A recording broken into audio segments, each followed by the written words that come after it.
This law handed over to this private bank all of the money printed of the United States, which was a pretty good day's work. And they kept it ever since. Because they set it up as a monopoly so that the stock of the Federal Reserve banks could never be traded publicly. It could only be handed down in the family.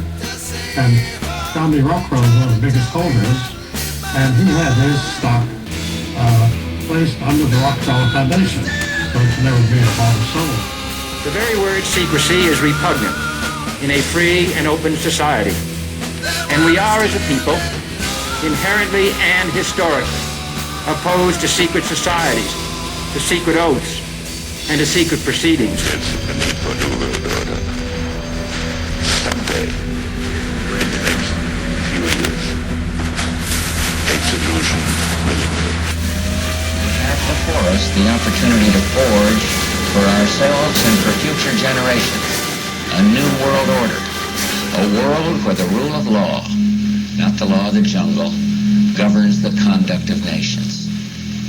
When we are successful, and we will be, we have a real chance at this new world order, an order in which a credible United Nations can use its peacekeeping role to fulfill the promise and vision of the UN's founders.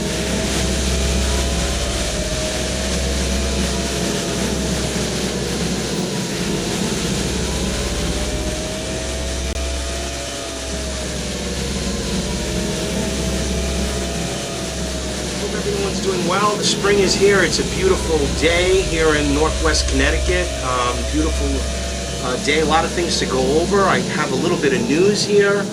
I also thought it would be relevant to bring out some of Eustace Mullins' work, The World Order, revolving around how this fraud of the IRS and the Federal Reserve came about. So I think that'll be interesting. We can delve a little into that. But on the bottom of the hour, at that would be 5:30. Bottom of this half hour, we will have Joe Banister joining us. So I'm looking forward to that. Yep. Vinny, you know how this whole thing came about? You know the background, of course. You want to give a little insight, and then I'll chime in too. The Federal Reserve and the IRS. How this fraud was perpetrated. Well, I am, a researcher, but I definitely am not an expert, and that's why it's great to have someone like Joe Banister and go to other people like BB Kid, and there's obviously a lot of people who know more than me and you. But a little bit, like I said, I've been trying to do the best I can. To me, one of the interesting things I noticed was like 1868, to me, was this special time where I think that's the 14th Amendment they did, and they did these Bill of Rights in 1910. And to me, that seems like when we no longer were sovereign, and it became the corporation. Of the United States, right. Yes, to where we were no longer, no more sovereign, and we became these corporate things where, we've had the shows about the sovereigns, and that's something I noticed. I'd like to clarify with Joe and see what he says about the 14th Amendment. The one that everyone talks about is the 16th Amendment. And just to let people know, I have, big-time accountants in my family. My Aunt Linda is actually the accountant for the Bronx Zoo, and my sister is a really good accountant. So when you talk to accountants about the IRS, and I would say these things to my sister, probably 3 years ago, I was already, having this argument with my sister and accountants and people, and they tell me, the 16th Amendment is I'd say, well, can you show me the law? Can you show me, can you tell me, just like a lot of us seeing with freedom of fascism, obviously that's where I found out about Joe Banister, and I'm sure a lot of people, but they got into that, and that was my thing. So, okay, can you show me the law saying that people have to pay income tax? And my sister, like many people, said, oh, the 16th Amendment. And when I looked into that, and, and again, I'm not the only one, and a lot better people with more research have proved that it wasn't ratified, that they tried to sneak it by. I heard at first that there was a couple states, but again, hopefully Joe could answer. It was ratified by 3 states. 3 states ratified. And now I seen that, but then I also seen something where it said no states actually did. Fully ratified, you know, right. again, 305, you know, maybe Joe or an expert could let us know. Good point. Yeah, but either way, even if it was 5 or whatever, it wasn't a majority or anything to pass this law.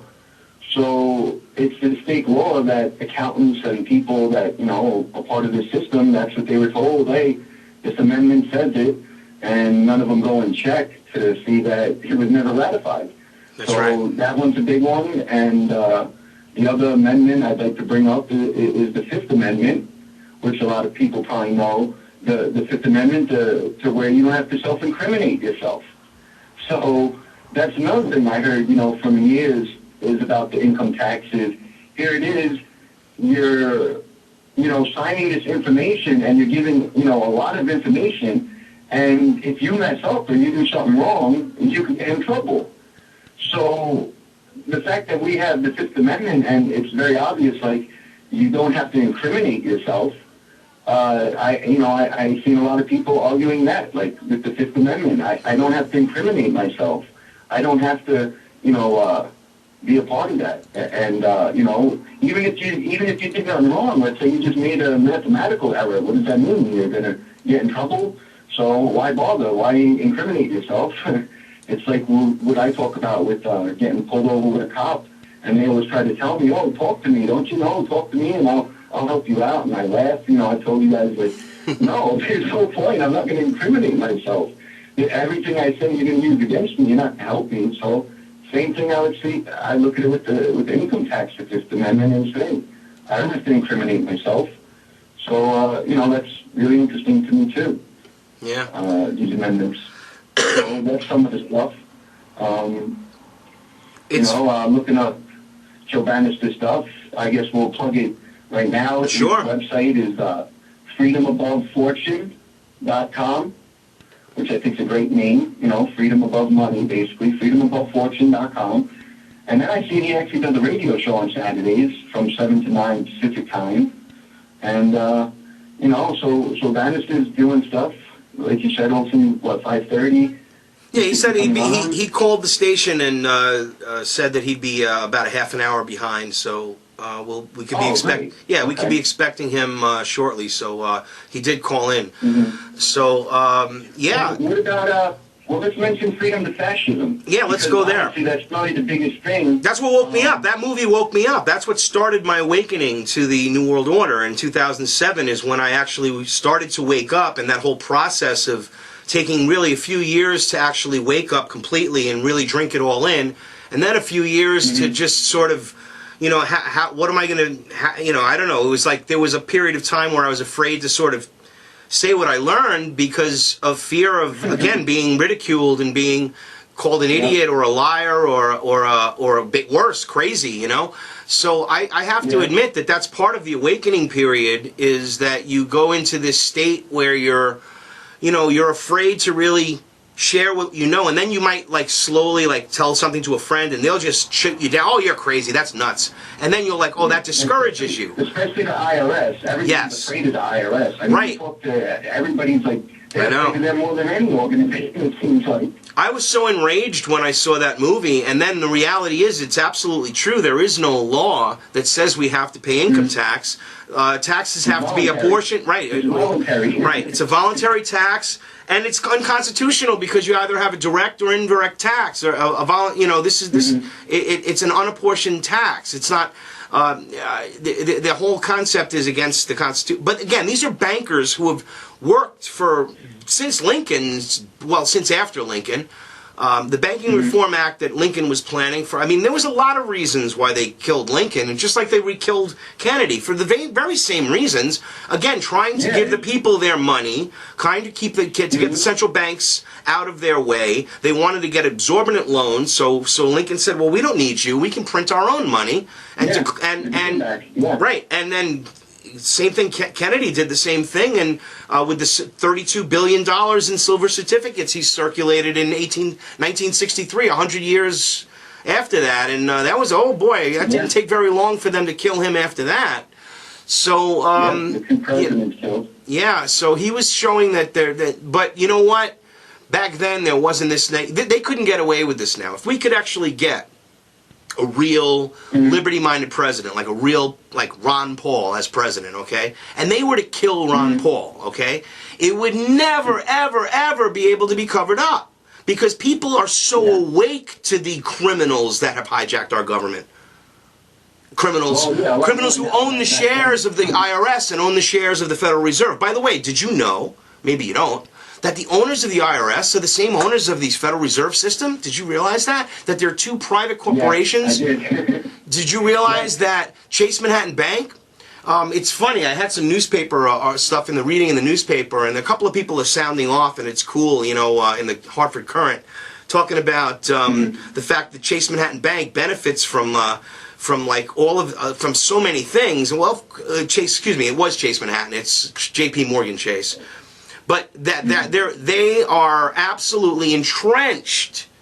This Federal Reserve Bank is entrenched in our economy, and part of the reason why we're suffering is because Bank of America is under Rothschild's control. And what about Gaddafi? Wasn't that the thing with Gaddafi? Wasn't it Gaddafi wanted to have gold and not his money back by, you know, and be part of the Federal Reserve? Hey, listen, I joined the John Birch Society, and they sent me this. If you're watching on the live stream, you'll see it. I got the New American. The cover says Christian massacre as a result of U.S. foreign policy, and it's absolutely true. We talk about how the New World Order is attacking religion, and this is a stealth attack because in Libya, you talk about Afghanistan. As much as these people are bad, what they basically did was all of these regimes, as we know, had some issues. Of course, they're obviously not good people. But look who's attacking them, and NATO's coming in there with love bombs, killing 30,000 people in Libya to free them and take over, so Chase can get a bank there. And take all the gold, and you know what's going on. So this is what the New World Order, these collectivists do. But he was good to the people, and as much as people don't understand that, he was good to the Christians and to the Jews. These regimes that they're knocking down actually have tolerances. Even Saddam Hussein, and this is again from the New American, this current April issue, April 23rd. Former Iraqi tyrant Saddam Hussein, who despite being generally brutal, was known for protecting Christians and minorities. Okay? It's true. This is all true. It's the same thing. So there is actually this intentional growth of violence from Muslim against Christian. It's really true. And it's not a conspiracy theory, and I'm not some right-wing Christian nut, telling you this. I'm a libertarian. No, it's about who plays ball with the New World Order. And right. It doesn't matter what race or what country. You do what they say, and if you do it, then you stay in power, and you have nice things and a nice palace. But the minute you don't do one thing, then you're demonized, and then all these horrible stories come out, and then they gotta. Well, look what happened now. Their Christians are being murdered, like incredibly murdered, horribly. Like it's just underreported, but it's true. Since these people have been taken down, so again, it's just a factual thing you have to look at. And there was something else that I saw in here that was really interesting. Regarding this. Yeah, go ahead. I would like the listeners to hear is you're talking about Christians being murdered. One of the famous guys is, what was his name? Nelson Mandela and Willie. Willie Mandela. They were actually slaughtering and killing thousands, hundreds of thousands of Christians and white people. And he won the Nobel Peace Prize. And he's, Obama won the Nobel Peace Prize, brother. Great guy. Thousands of Christians in Africa, Mandela, but they don't tell you that. They tell you he's, great guy. And these terrible things. It's like this big fraud with the United Nations. Everybody, listen to me, hear my voice, and research the true intentions of these globalists. It's all on record. You can read their writings. You can read their documents. You can go to the Club of Rome. It says a lot about what they really want to do to us as a race of people, not as humanity. It really doesn't care. But the way they're doing this is little by little. You can't how do you eat an elephant, or how do you get rid of 6 billion people? Well, you can't do it quickly. You do it a little bit at a time, and over a little bite at a time. And this is what they're doing, dividing the people to kill themselves, to create this police state so that the Christians and everyone will fight against each other, and the Muslims and the Jews, and then the racism and all of this. And I was on the phone the other night, and we're going to try to go into we're going to do a special show in the future with Barbara Hartwell discussing this very topic of how pretty much the anti-Semitism and this really calling the Zionists and the Jews and this whole thing, and how is really affecting this whole thing, and it's all connected to this killing. It's the same thing. They are destroying all religions. Now they'll use the Muslims to obtain as much death as they can, and then once they already demonize them for doing this. And it's so funny because my son and I were laughing earlier. We were watching one after the other. You know the police squad movies. Remember with Leslie Nielsen in the '90s and O.J. Simpson. Naked Gun and O.J. Simpson. Remember that? Okay, there was actually a TV show for a while, and I remember it. Now it's so fucking crazy that we're watching this, and they're talking about demonizing Arab terrorists, and they're all the terrorists that they're all Arab terrorists, and they're blowing up terrorists, and they're Arabs. And then Bush is talking about global warming. 1991, they have a caricature of Bush in the toilet talking about, okay, we have to do global warming bad, this is good. And it was just hilarious. And looking at this propaganda that they, now knowing what I know, and it's so funny. I've seen the movie many times, but not from the eyes of an awoken soul. And it's so, listen, ladies and gentlemen, everybody loves those movies. Go watch them and look at look at what that was going on in the 90s, and then look at what's happening today.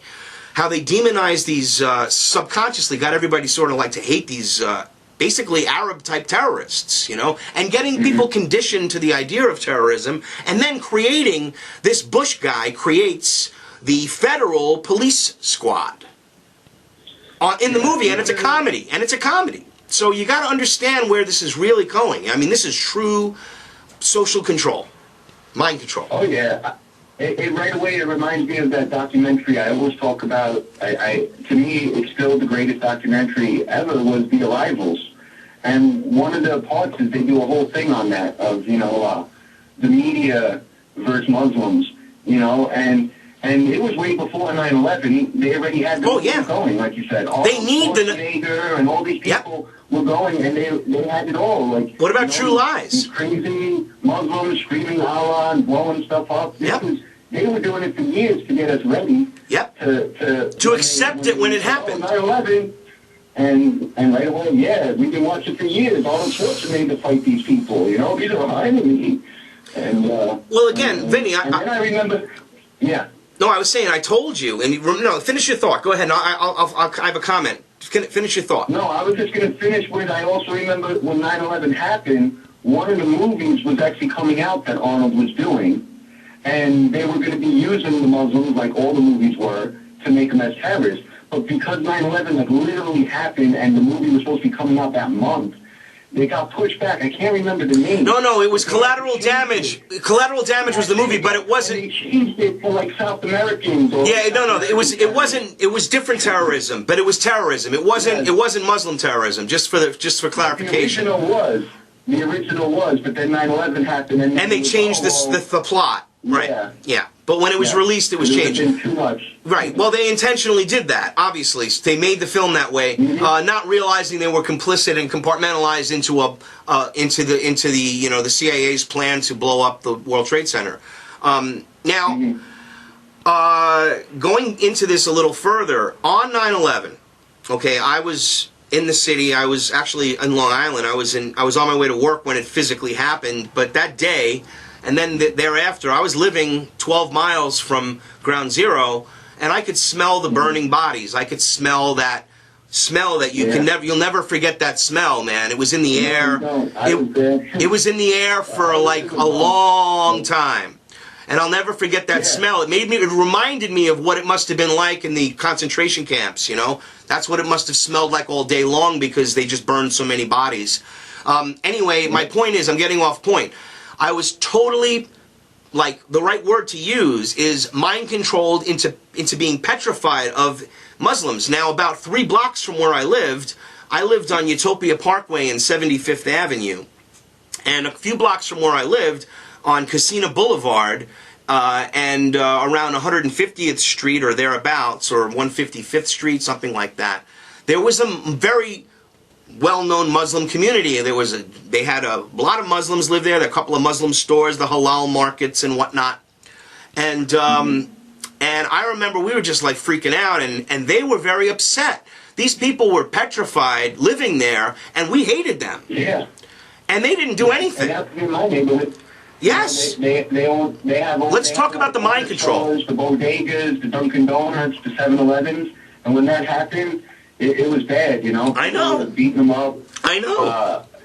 I think the cops arrested half of these 2 bodegas. Like half the people were gone the next day. So I don't know. I know. What you know. But again, that was part of this whole plan. Part of this whole plan. It's such an incredible onion with so many layers. But it's peeled away when you really look at it. And this is, I know, because I was, again, so paranoid because of this happening and being afraid of Muslims and hating them. It ultimately really was one of the reasons why I left New York, because I was asleep when I moved here in 2005. But I did know that there was something bad about New York City, as far as forgetting about the economy and other reasons. I had some insight into what was going on, that the housing market was a bubble. I realized that, and I took advantage of the fact that I could capitalize on my property, and I did.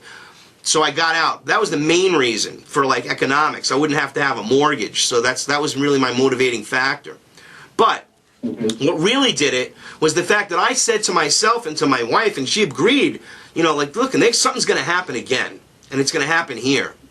And it's going to be another terrorist attack, and they get nuked. I want to be, like, at least a couple hours away from New York if something ever happens. It was really part of my planning to get out. So subconsciously I realized that is it very, very, unfortunately, everybody living in New York City, you guys are in the heart of wherever, if something's going to happen, unfortunately it's going to happen. Don't forget that the television and media and everything is constantly telling us to be afraid of the next attack too, which adds to you wanting to get out there. And trust me too, Howard. I mean, I literally for years was, when's the next attack coming? Because that's, that's the mind control. Then if they could pull off something like that, if 19 guys with box cutters could do all that stuff, was it crazy for another attack?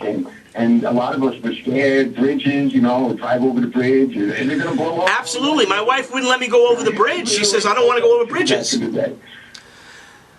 Vinny, we were petrified listen,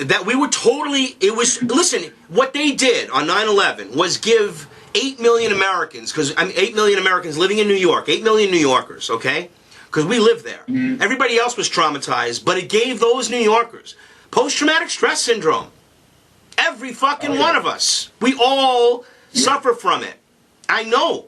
And now when I learned the truth about 9/11, I was like, that's really one of the things that fires me, that they're going to just keep doing this, assholes, if you don't wake up and see that this has been designed and planned for a world government since basically 1868, like you said. No, 1868, like you said. Building up. Now we are segueing into how did this all come about. Believe it or not, 9/11, Afghanistan, Iraq, that whole criminal operation, the CIA bringing in heroin and cocaine and everything else they do, and Halliburton and all the contracts and all the oil companies and everything else and the collectivism going on there, okay? We have a factual takeover of the world that was formulated financially. We owe everybody paper that doesn't exist. We've used money as currency, leaving us with debt that doesn't exist, but they say it exists. The plan was to steal the wealth of the middle class, putting everybody into like a serfdom. And then the true aristocracy, it would be Darwin-like. The true people that can rise will, because of bloodline and because of position. and everyone else is a useless eater. So I really believe they. So it's the rich and the poor, nothing Right, else. exactly. And the rich is going to stay in their family. And it's so obvious that they've accomplished this because when you look from the beginning of the founding of our republic until the first 100 years, there was no inflation at all. If something cost $1 100 years ago, it was still $1 100 years later. Well, what was $1 worth 100 years ago? A lot of money. Like almost maybe like $20. I think it's maybe even more than that. I'd have to research it. It's probably like 100. Maybe 100. I don't know if it's quite 100, but it's a lot. 96 or 97% depreciated. Oh, it is 97%. Yeah, so it is about $100. So $1 is worth what is 100 today.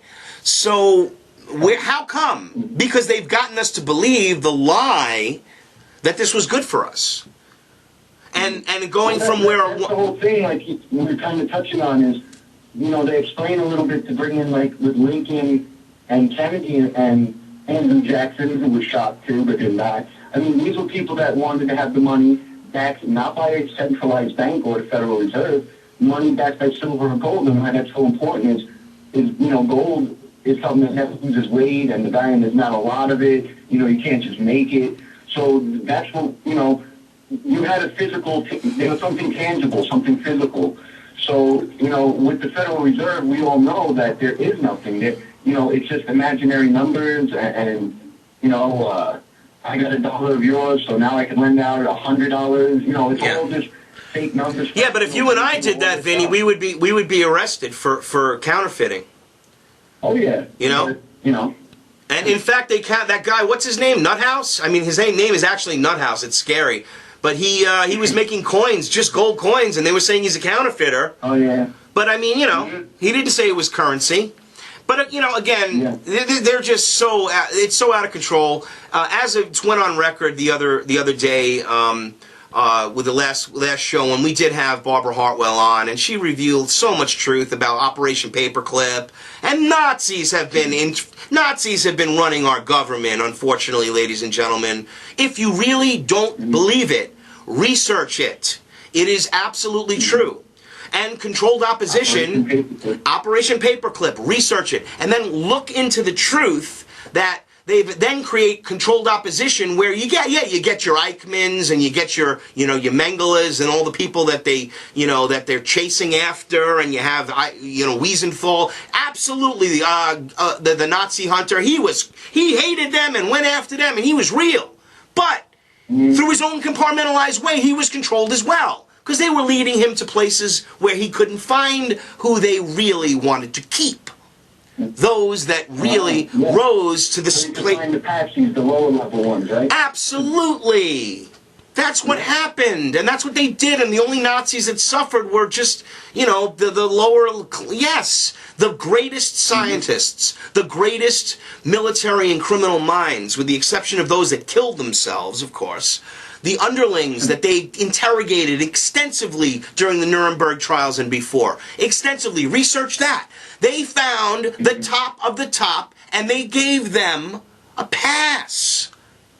It's on record. It's history. But they'll never teach it to you in school. Because these same criminals in the IRS, okay, and the Federal Reserve are running the CIA.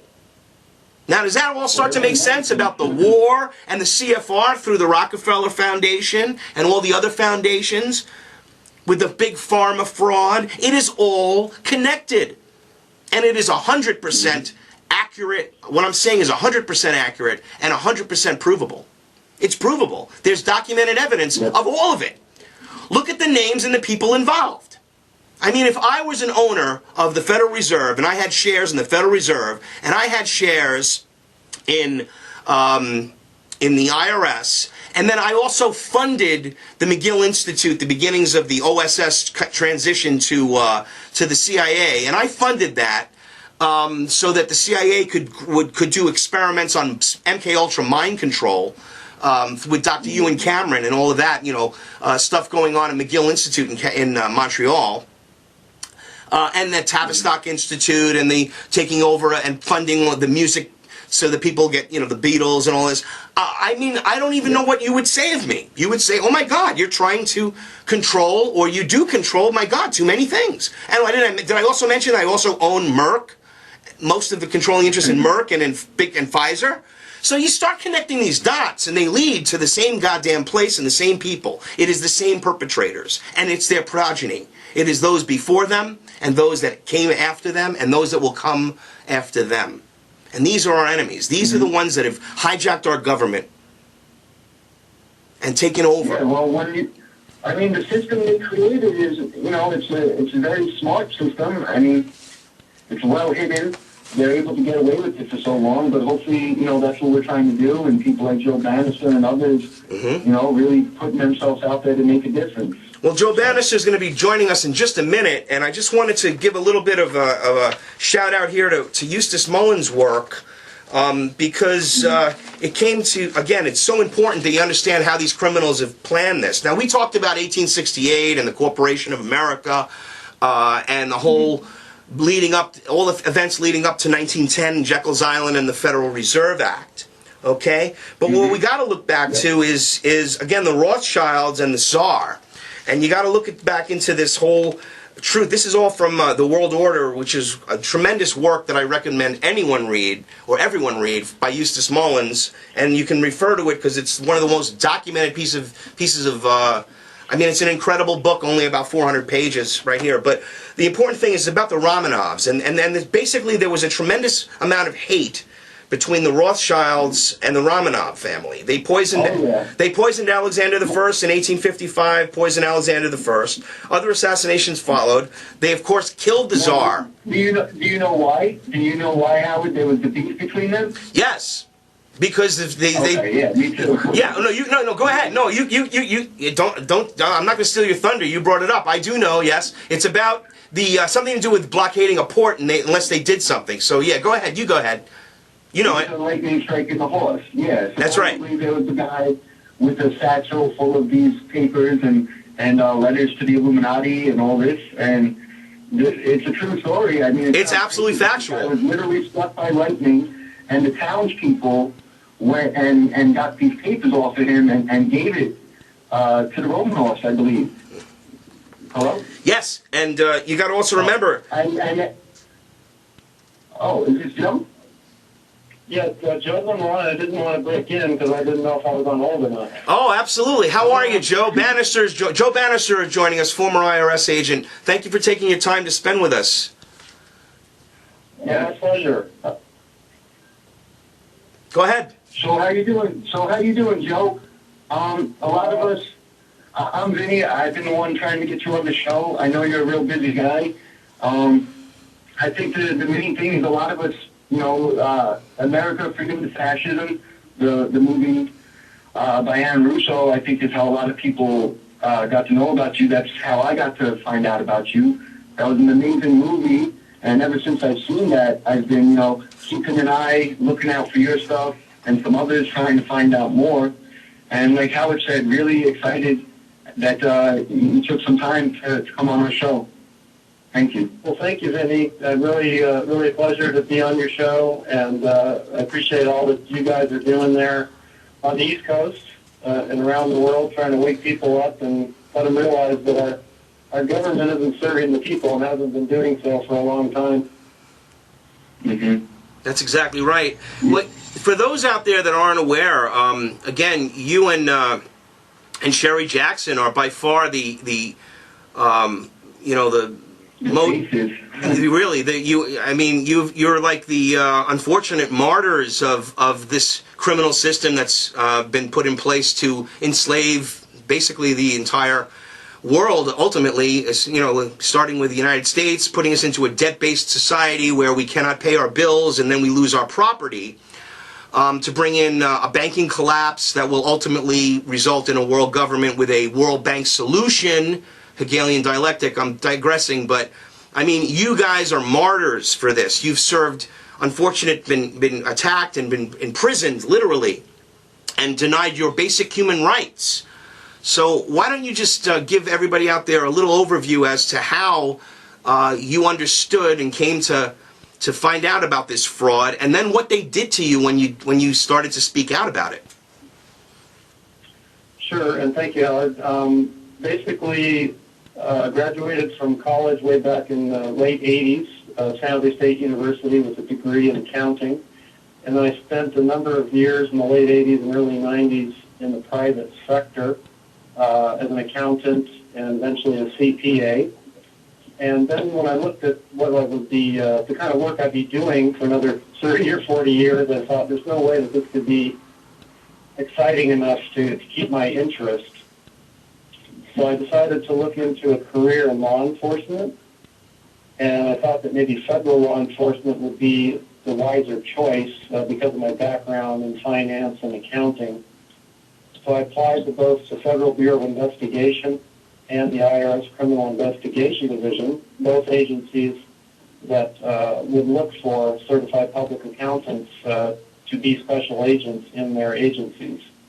My preference was with the FBI because at least until 10 or 20 years ago, the FBI had quite a good reputation with the American public, and was popular enough to have TV shows produced about them, and there weren't that many great TV shows, if any, produced about IRS agents. Nobody liked them. So my preference was the FBI, but the FBI wasn't hiring at the time that I applied. What's up, Truth? We're live here. Sorry, you need to mute. Okay. Okay. Got it.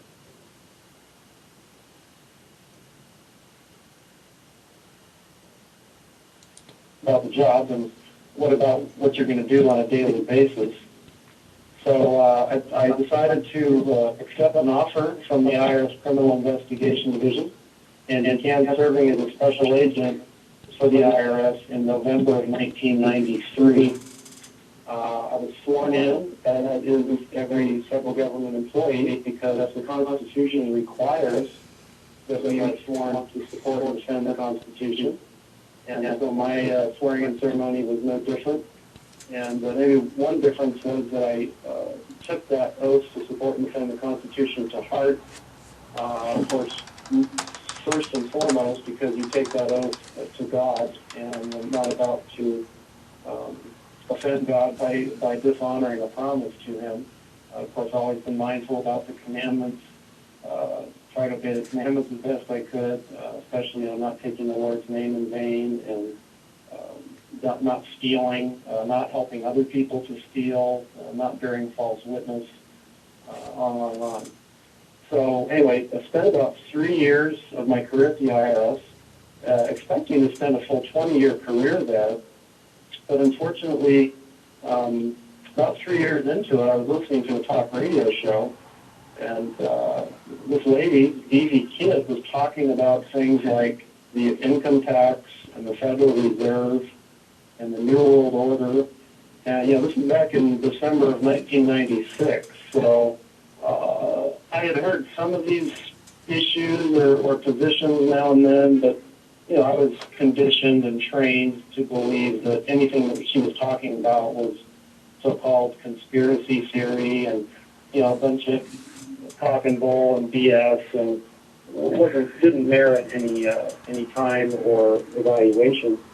But she was talking on a talk radio show that was hosted by a gentleman named Jeff Metcalf, and Jeff Metcalf had always been very truthful and very forthright and upright, and I didn't seem to have an axe to grind against any particular political party.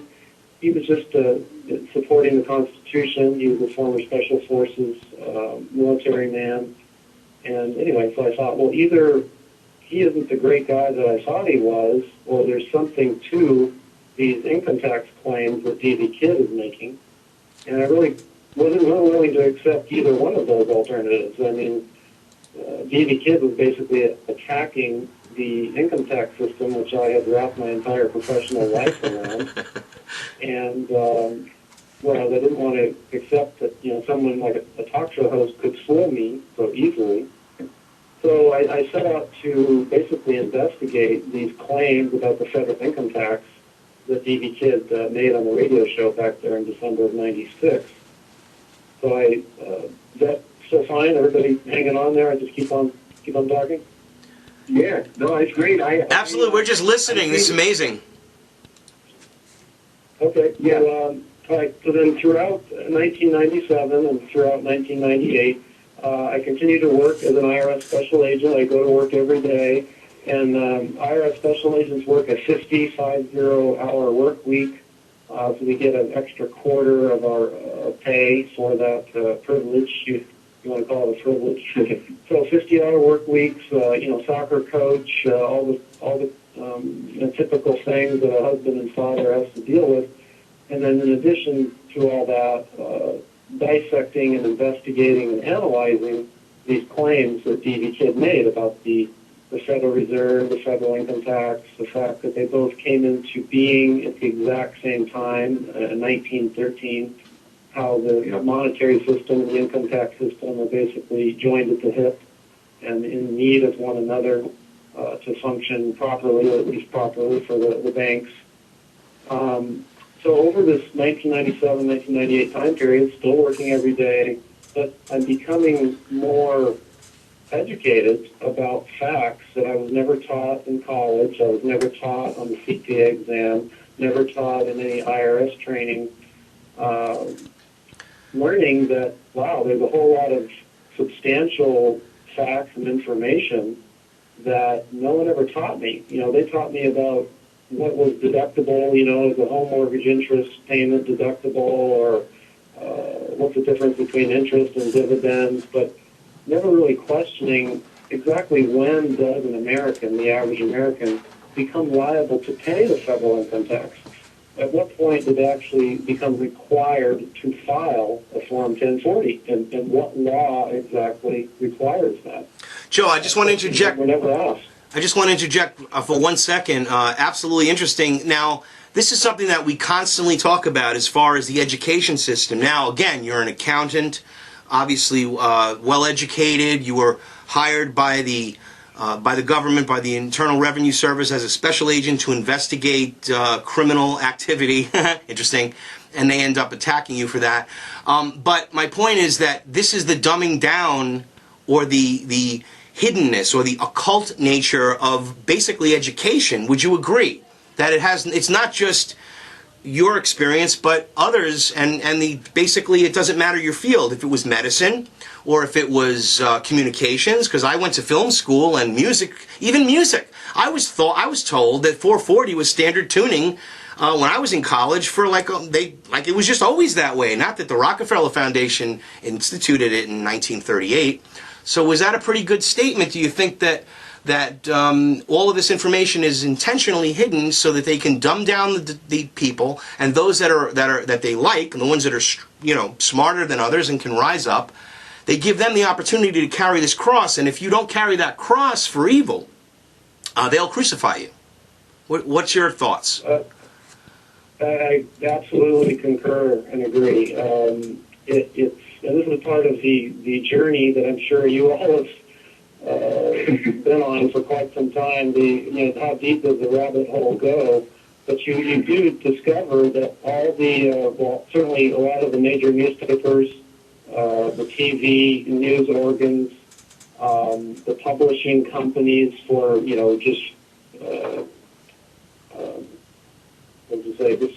casual reading versus even textbooks for high school, grammar schools, colleges.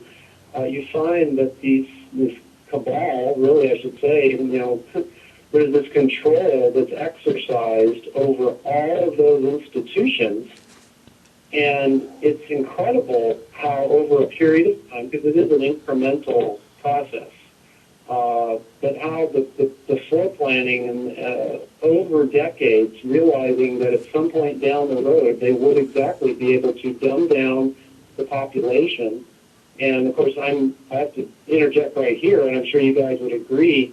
Thankfully, they haven't succeeded to the extent that they want to. Otherwise, younger guys like you wouldn't even be around, and we wouldn't have the Ron Paul Revolution, and we wouldn't have a prayer.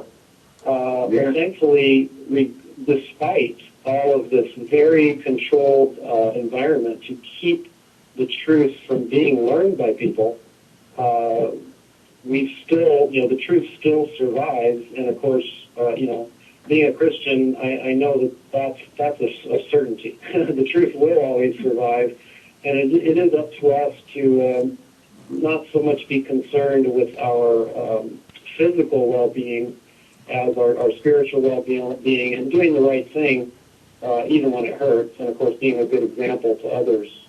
Well, I couldn't agree more than doing the right thing, even if it hurts, and even if it's something that you really wish you didn't. You have to always, you got to walk the walk and talk the talk. If it's in my opinion. So we have to fight evil wherever it exists, and do whatever we can to stop it. And this is a tremendous evil. For what you were just talking about, and then I'm going to let you go on because it's amazing just to listen to you, and I really don't want to interrupt on all of the stuff you have to say. But Rita Zelvier, I keep talking about these people. It's a holding company that was put together in 2003 that combines all of these things we're talking about. They own Hardcore Books, they own Variety Magazine, they own Cell and Lancet magazine. They own all of these, and it's like they're so right in your face with the fact that these are all controlling aspects. They own Comcast Cable. They own, I can go on and on. They had 15,000 magazines they own across the world. They set the trends, and it's Reed Zelvier. And they also own LexisNexis, the data mining company that the CIA and the FBI use. And you might even know LexisNexis. I'm sure you heard of them, Joe. So this is I used to use it. Of course, I know.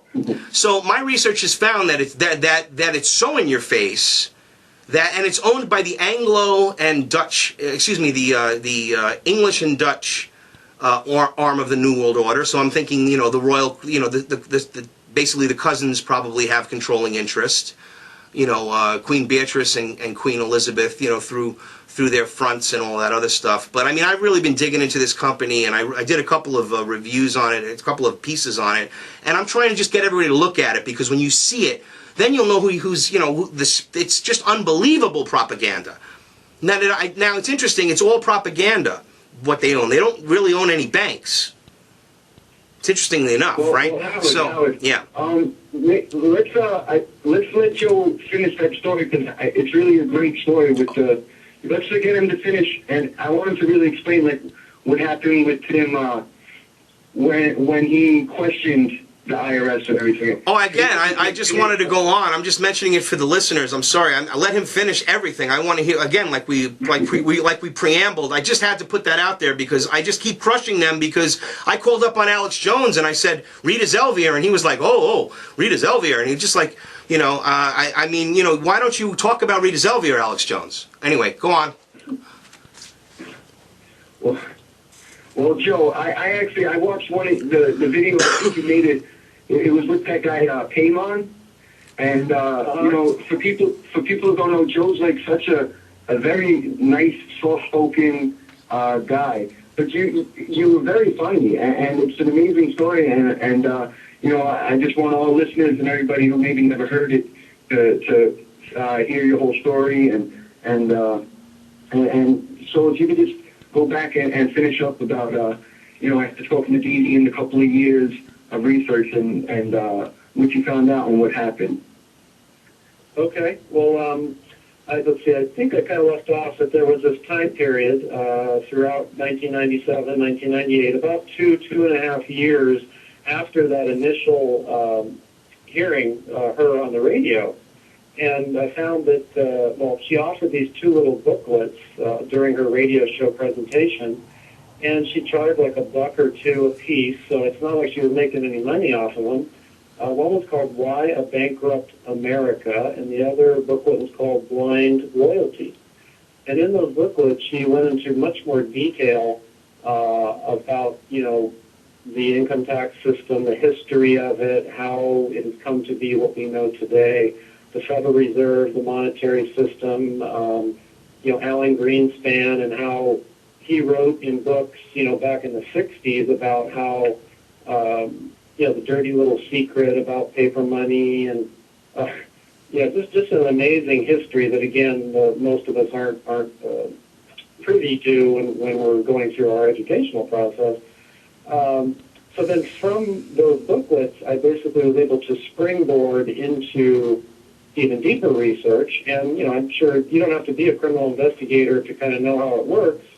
I'm sure you guys have done it with your own research, but you basically you follow leads. You set aside those leads that don't look like they may not, maybe we'll put those off and follow them up later. But hey, there's these 3, 4, or 5 leads that these are the hot potatoes. These are the ones to go follow. And so, of course, the income tax issue was my number one hot potato because I was going to work every day, and not me personally putting people in prison every day, but certainly investigating various people in order to come to that point down the road. And, of course, the whole agency was doing that. So I felt that it was, I had a moral duty, an ethical duty, basically a legal, constitutional duty to determine who's telling the truth here. Is it Davy Kid and her, the IRS claims that she's just some kooky tax protester? Or is it the IRS and that they are actually lying to the American people, violating their rights and stealing their property? I mean, I've got to find out which it is. If anything, I have a duty to do it. I mean, my parents didn't raise me to steal from people or help others steal from people, or as I said earlier, bear false witness, to be a liar. Not supposed to do those kinds of things. Mom and Dad wouldn't like it, but neither would the government. That's why I took this oath. And so basically, after this 2-year period of evenings, weekends, even some vacation days, going down to the county law library, going into the internal IRS library, where they have quite a treasure trove of documents that are basically publicly available, but just much more difficult to get your hands on. A lot of internal IRS literature, the Internal Revenue Manual, the Internal Revenue Code, and the Code of Federal Regulations, court cases. And after this 2-year period, of course, I began the period believing that, hey, this couldn't possibly be true. Possibly there was some wishful thinking there, possibly even some, ego, like, well, how could I have been fooled by this kind of stuff? But over this 2-year period, seeing fact after fact after fact after piece of evidence after, incontrovertible evidence, I had to at least preliminarily conclude that there was, some colorable evidence here that the government, the IRS, was knowingly lying to the American people about their income tax obligations, and then with that lie as a cover, stealing their paychecks, stealing a part of their paychecks, stealing their bank accounts, stealing their property, based on assessments that were not true, or at least not lawful. They weren't, the assessments weren't arrived at by going by the law passed by Congress and signed by the president. So after the end of this 2-year period, I felt that, what do I do now? I mean, I didn't expect to arrive at this juncture where I see as, my very employer, the very agency that I work for, is complicit in some bad action, some bad conduct. And so I had to look at the agency's policies. I had to think about my oaths to support and defend the Constitution, my ethics as a certified public accountant, and the answer came back loud and clear in my conscience, which was, Joe, you've got to speak up. I mean, even the IRS commissioner sent a memorandum around to all, 100,000 IRS employees saying that if you encounter any fraud, waste, or abuse, that you need to report it. So everything was telling me, Joe, you got to speak up. And so that's exactly what I did in February of 1999, about 2.5 years after I began my fact-finding mission. And the bottom line was I submitted a report that was about 95 pages long, and most of the report is available for free at either freedomabovefortune.com or agentfortruth.com. So I basically put together some of the highlights of the information that I had accumulated, and I didn't create anything new. I simply was out to investigate and confirm, corroborate that evidence that I was encountering was solid. It was real. And so this report was an attempt to at least give a sampling of some of these highlights of the truth. So I presented this report to my immediate supervisors at the IRS, and I made a request with the report that that they would review it and, give me back some feedback, basically. But I did also indicate in my letter that if they could not help me to find the error of my analysis, if there was any error in my analysis, that I'd be forced to resign because I couldn't serve two masters. I had taken an oath to support and defend the Constitution, and I was finding evidence indicating that I couldn't continue to abide by that oath knowing what I knew, at least if they couldn't correct my understanding. And so basically, they came back to me, and my bosses at the IRS, and said, we're not going to respond to your inquiries, we're not going to answer your questions, and we will provide you with the paperwork necessary to tender your resignation. And they immediately sent me home on administrative leave. They took away my office, key card, my firearm. They didn't take my badge, but they basically took everything else except my pager, and they said that, you're supposed to be on call for the next week, and then report back to us in a week and tell us, what your decision is. So, it still go, or should I take a breath and have you guys jump in? Well, go ahead, Vin. I could definitely, I'm just being patient. I could talk a lot about this. This is unbelievable. So the criminal organization that hired you to investigate fraud and basically to do your job, you do your job, and then they tell you must resign. That's just hot shit. It was quite ironic, actually, that I am a criminal investigator, a fraud expert, and I'm reporting the possibility of the existence of fraud to a bunch of other special agents. Okay, they may be in management, but they're nevertheless, they took the same oath to support and defend the Constitution that I did. Many of them were, I've always been born and raised in a Roman Catholic. There were Catholics there that are supposed to be, abiding by their faith and being, honorable people. And I thought, well, they may not like my presentation. They may feel uncomfortable, but I feel uncomfortable. Hey, let's all feel uncomfortable together. But we have a duty here. We have a job to do. And so the response, unfortunately, was, hey, hit the road, don't let the door hit you on your way out. Come back in a week and tell us what you want to do. So I had a week to think about it, and of course, have my wife and my children questioning why this job that I wanted so bad, and was willing to take a $20,000 or $30,000 pay cut, go off to Glencoe, Georgia for 16 weeks of training, leaving my wife with a colicky, my youngest son, who's now almost 21. A lot of sacrifice that went into that job, and they invested hundreds of thousands of dollars in training in me. I was told by many in the service that I was management material. I was the asset forfeiture coordinator for the Central California District. I was a firearms coordinator. I was assigned to be like the chairperson of the Central California Organized Crime and Drug Enforcement Task Force. So I wasn't a slug. I was a hard worker. Everybody respected me. But then when I start to ask questions about whether or not laws are being broken and people's rights are being violated, they show me the door. Well, of course, that's there. You really should be applauded for that, Joe. Definitely.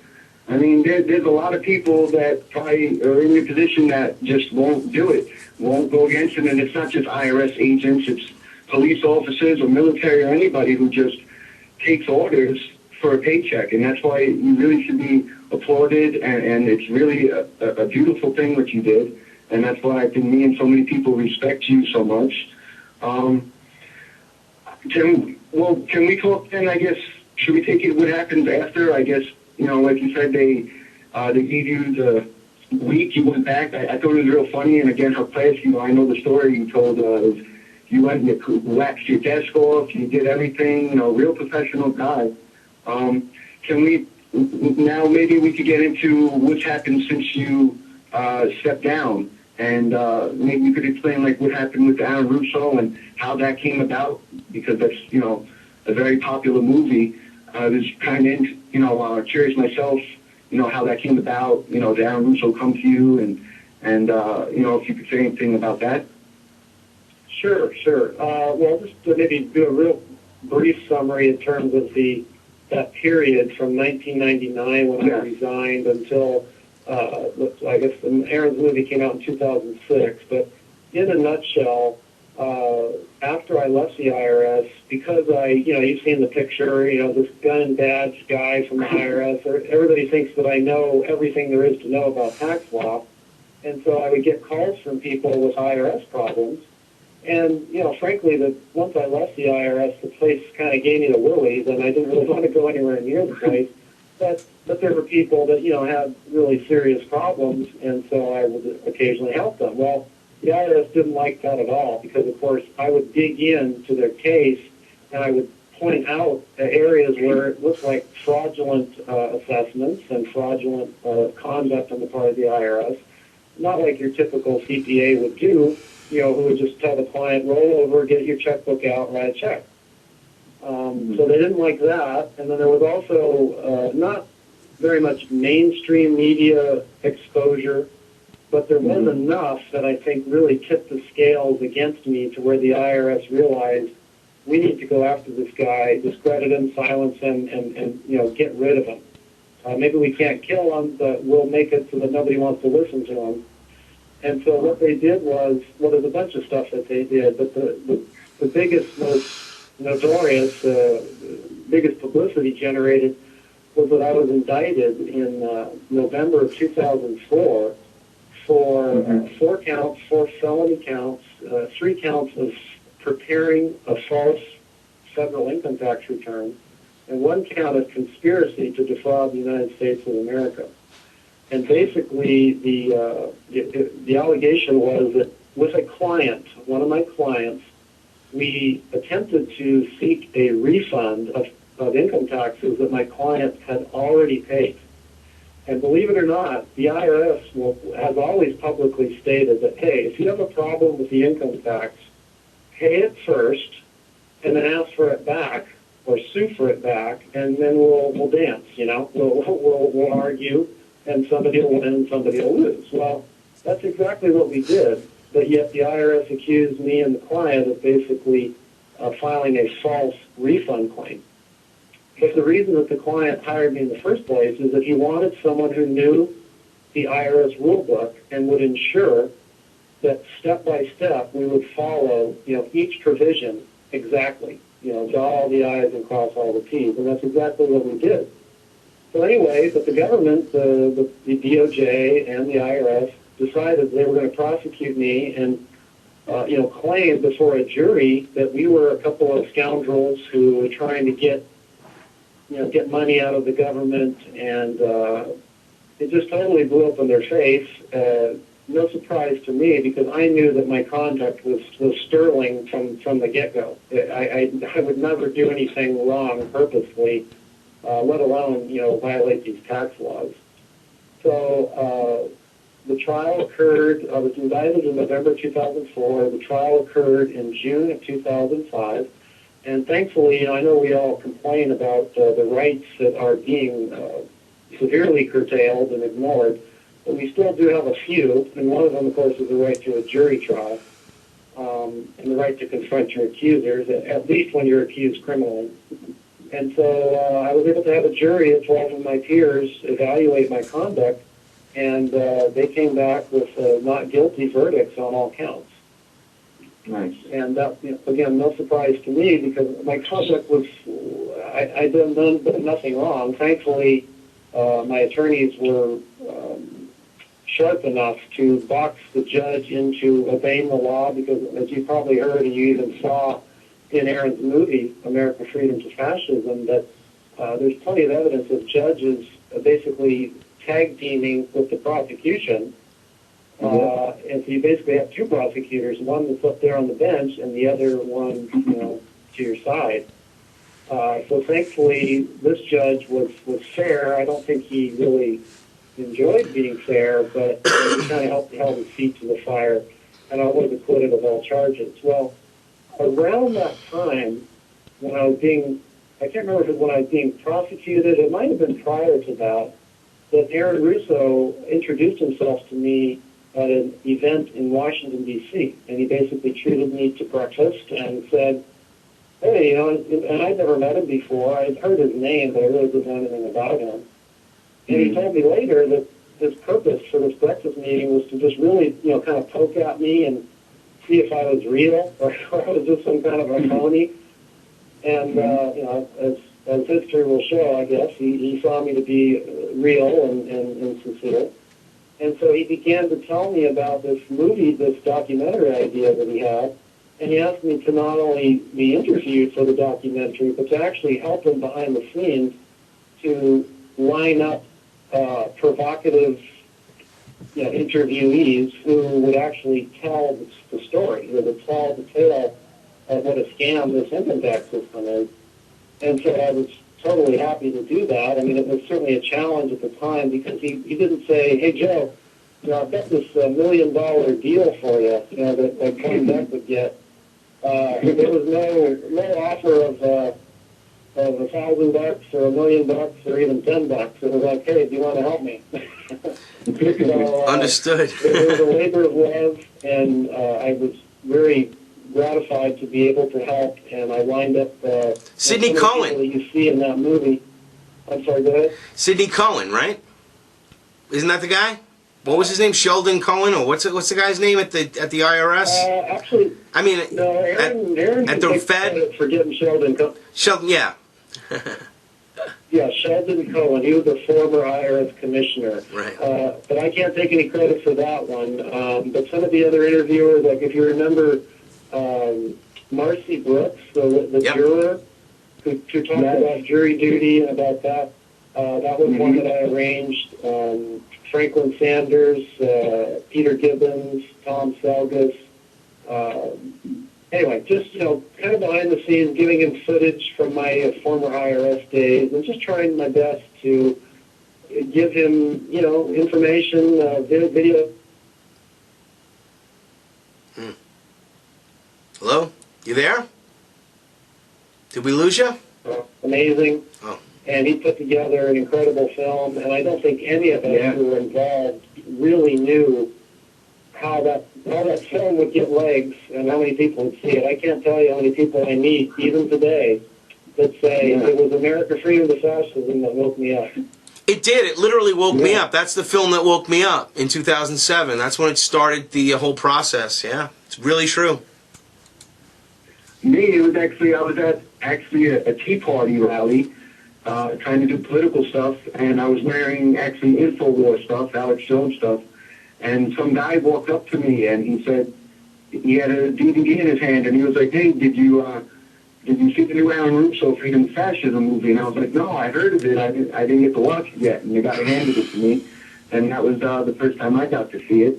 It really is a great movie. A lot of people try to, not to knock anybody, it's great, anything that we could do, but the fact that you have like a Hollywood guy, a guy who's made Trading Places, big time guy, to really make a great movie, not just, something someone put together in their room, or, a real powerful movie, and that's what's so great about it. To give a movie to people who don't know nothing, it's a lot harder to give them a little movie. That's like a high production, that's why it's so great, that movie, to me, and why, I guess so many people know it. It's just well put together. We need more of that. He cut that movie in Hollywood. Well, he cut that movie himself. He was sick. He was dying when he made that film, and he cut it. He cut the movie himself. So he had very little like assistance other than a couple of hands. Isn't that right? Yeah, he did a very hands-on project, and I remember coming down at least 2 occasions down to Beverly Hills, and actually saw him in the studio, editing, doing the audio and video editing. And he's funny because how you comment that he's the real deal, like the typical Hollywood producer. He called me honey and sweetheart, and he's just a very affectionate man, and yet no man ever called me honey. But when Aaron calls you honey, you don't you're actually quite thrilled. But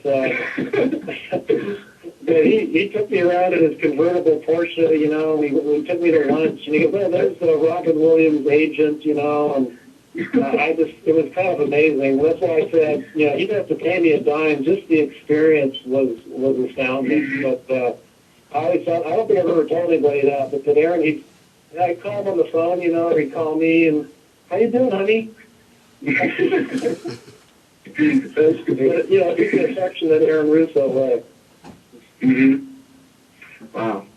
All right. Let's see.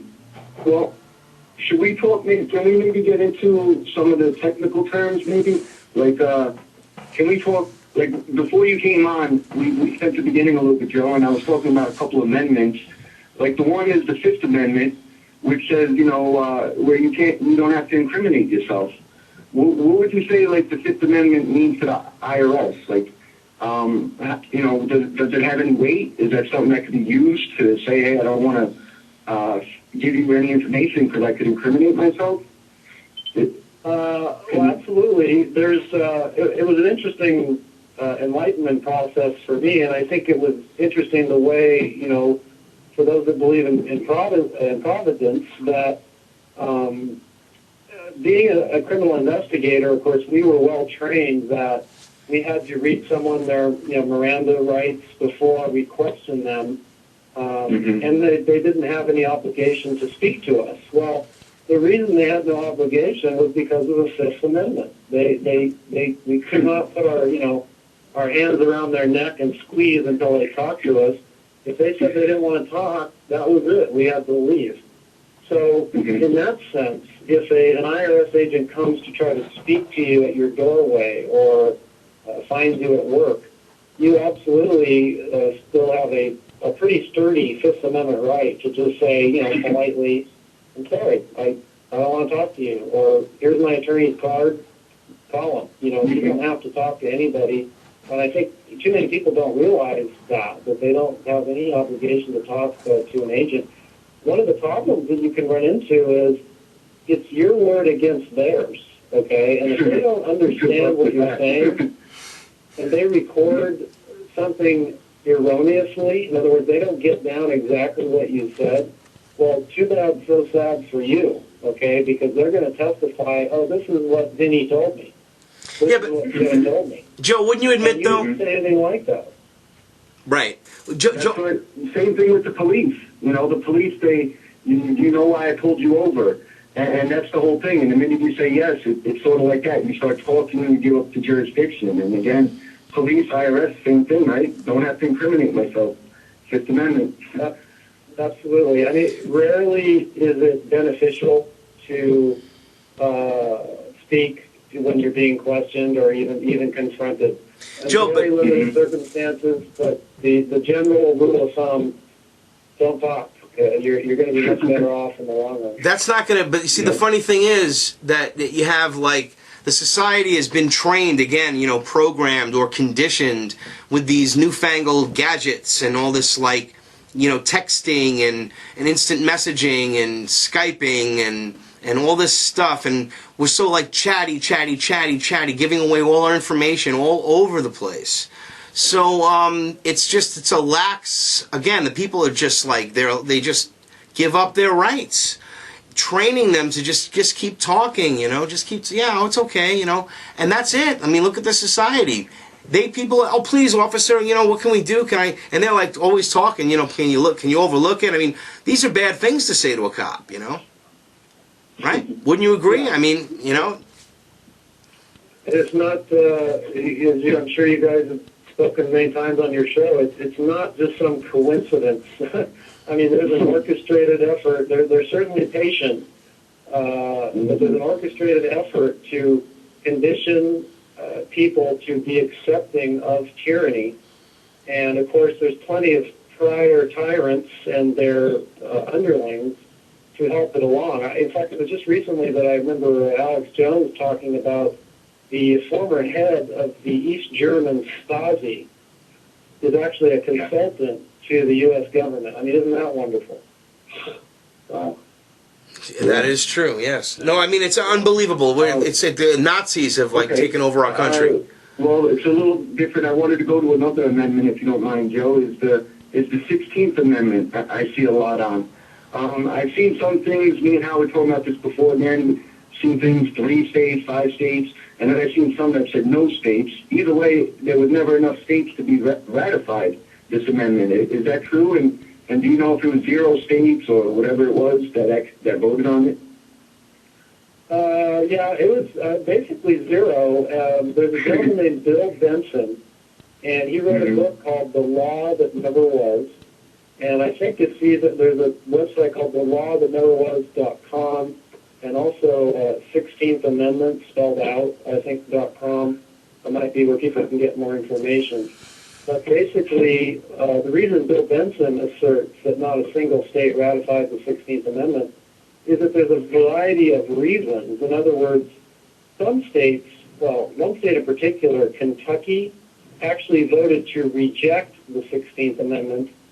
And so when you go and look at the Kentucky records, it shows a rejection. But when you go to the federal government, it shows acceptance and confirmation. Fraud. Some of the other states changed the wording of the 16th Amendment so that the wording that the state ratified was different than the actual wording of the 16th Amendment. So they ratified a group of words that wasn't the 16th Amendment. Yeah, typical so fraud. That's the reason you probably heard that no state ever ratified it, but some of the reasons are much more egregious than others. You know, like rejecting it outright, and that's obviously more egregious than changing a letter or a word. Mm-hmm. Well, because whenever I talk to, I mentioned again earlier, you didn't get to hear probably, but my sister's a big-time accountant, my aunt's an accountant for the Bronx Zoo, and whenever I've tried to talk to accountants about this, and I try to say, where's the law, they say the 16th Amendment is what everybody tells me. Well, yeah, that's very much erroneous. But, you know, the IRS will say that, too, and that's probably why the average accountant will simply point to the 16th Amendment as a carte blanche reason that everything under the sun is taxable. But, in fact, the Supreme Court has ruled over and over again that the 16th Amendment did not expand any federal taxing power. In fact, in Aaron's movie, attorney Peter Gibbons points that out. You may remember that scene where Peter says they didn't have the authority before the 16th Amendment, and they didn't have it after either. Yeah. Yeah. Hello? I'm still here, but I'm hearing like a phone. Somebody calling in. Is Howard? You there, Howard? Well, I'm here, man. Okay.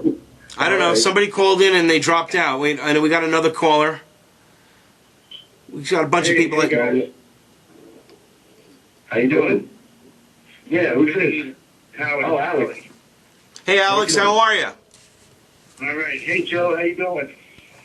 Good, how are you? I'm all right. I just got a quick question for you. I'm watching it live right now, but the feed keeps coming in and out. So I want to just ask a quick question. I know that I watched the film. I've seen seen some of your talks and stuff. I know that you think that you did not have to. They didn't really break your chops about not filing for the federal income tax. Now, there was a rumor. I don't know if maybe you can clarify for it that you ended up getting into some kind of trouble. They did come after you again. Since there have been no criminal, they only went after me criminally once, and that was the 2005 trial. But certainly since then, the IRS has been accusing me of promoting abusive tax shelters and auditing me, and I certainly have not. I still get plenty of IRS hate mail, no doubt about it. But in terms of any kind of criminal, I'm sorry, go ahead. No, so they haven't actually done anything criminal-wise for you not filing for federal income? No, and they, interestingly enough, when they prosecuted me in 2005, they didn't address my personal circumstances at all. Apparently their strategy was to try to join me with the client in all of the tax money that they were fighting about, and they didn't want to address, my own beliefs about the income tax, and they seem to want to avoid that like the plague. And so far, that's continued to be the case. And here we are in 2012. I was acquitted in 2005, and I just don't, who knows what the future will hold. I mean, I'm certainly ready. If they're ready to go dance again, I'm ready too, but who knows?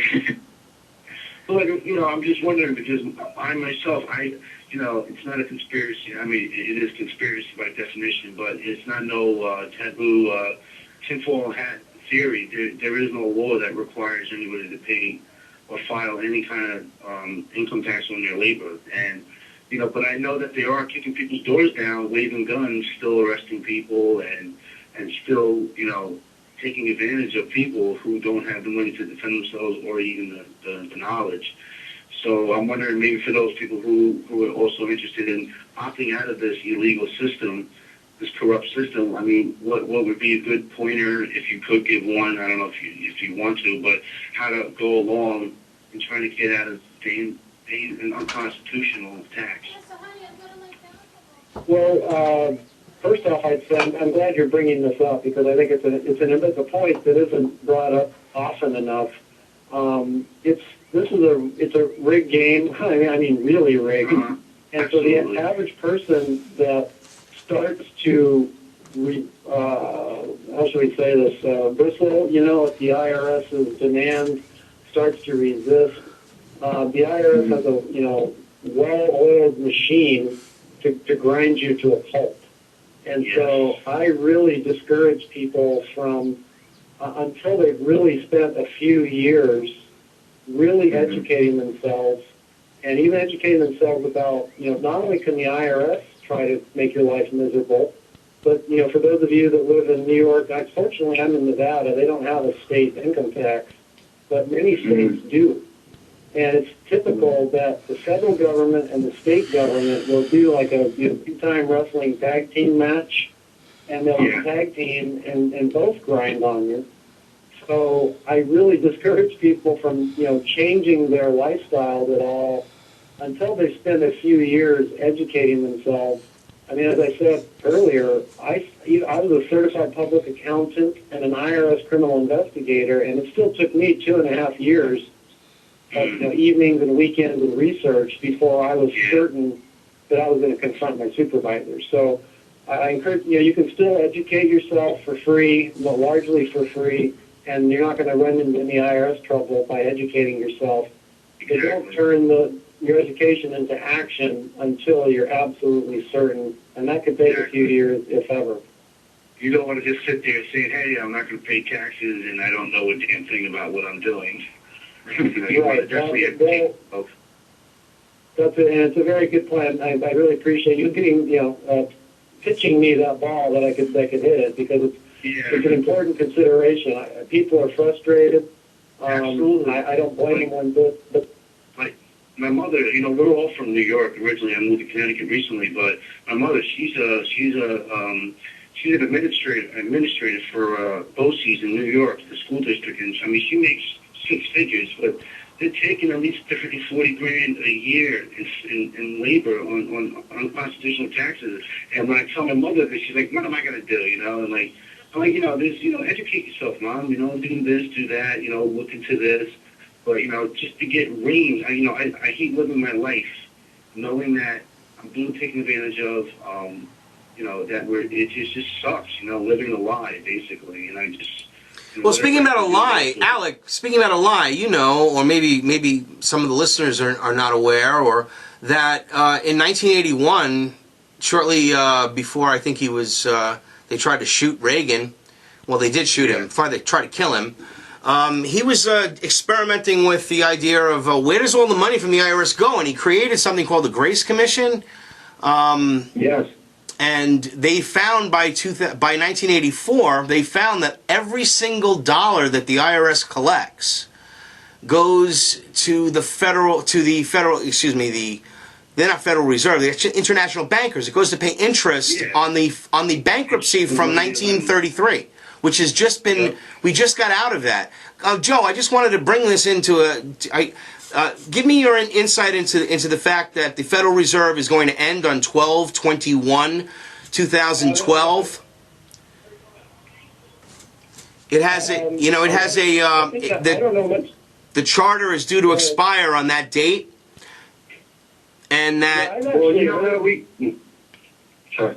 I've heard something about that, but I really don't know too much about it. I guess it wouldn't surprise me that there's some kind of a sunset provision. You know, like say the assault weapons ban was a sunset after 10 years, and you know, thankfully, you know, there's so many.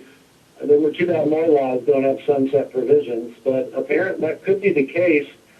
You know, obviously they're not going to go away, but they may change their spots. The IRS has changed its name a number of times, and maybe the Federal Reserve will realize that nobody believes they're federal anymore, and they're going to have to change their name to something else.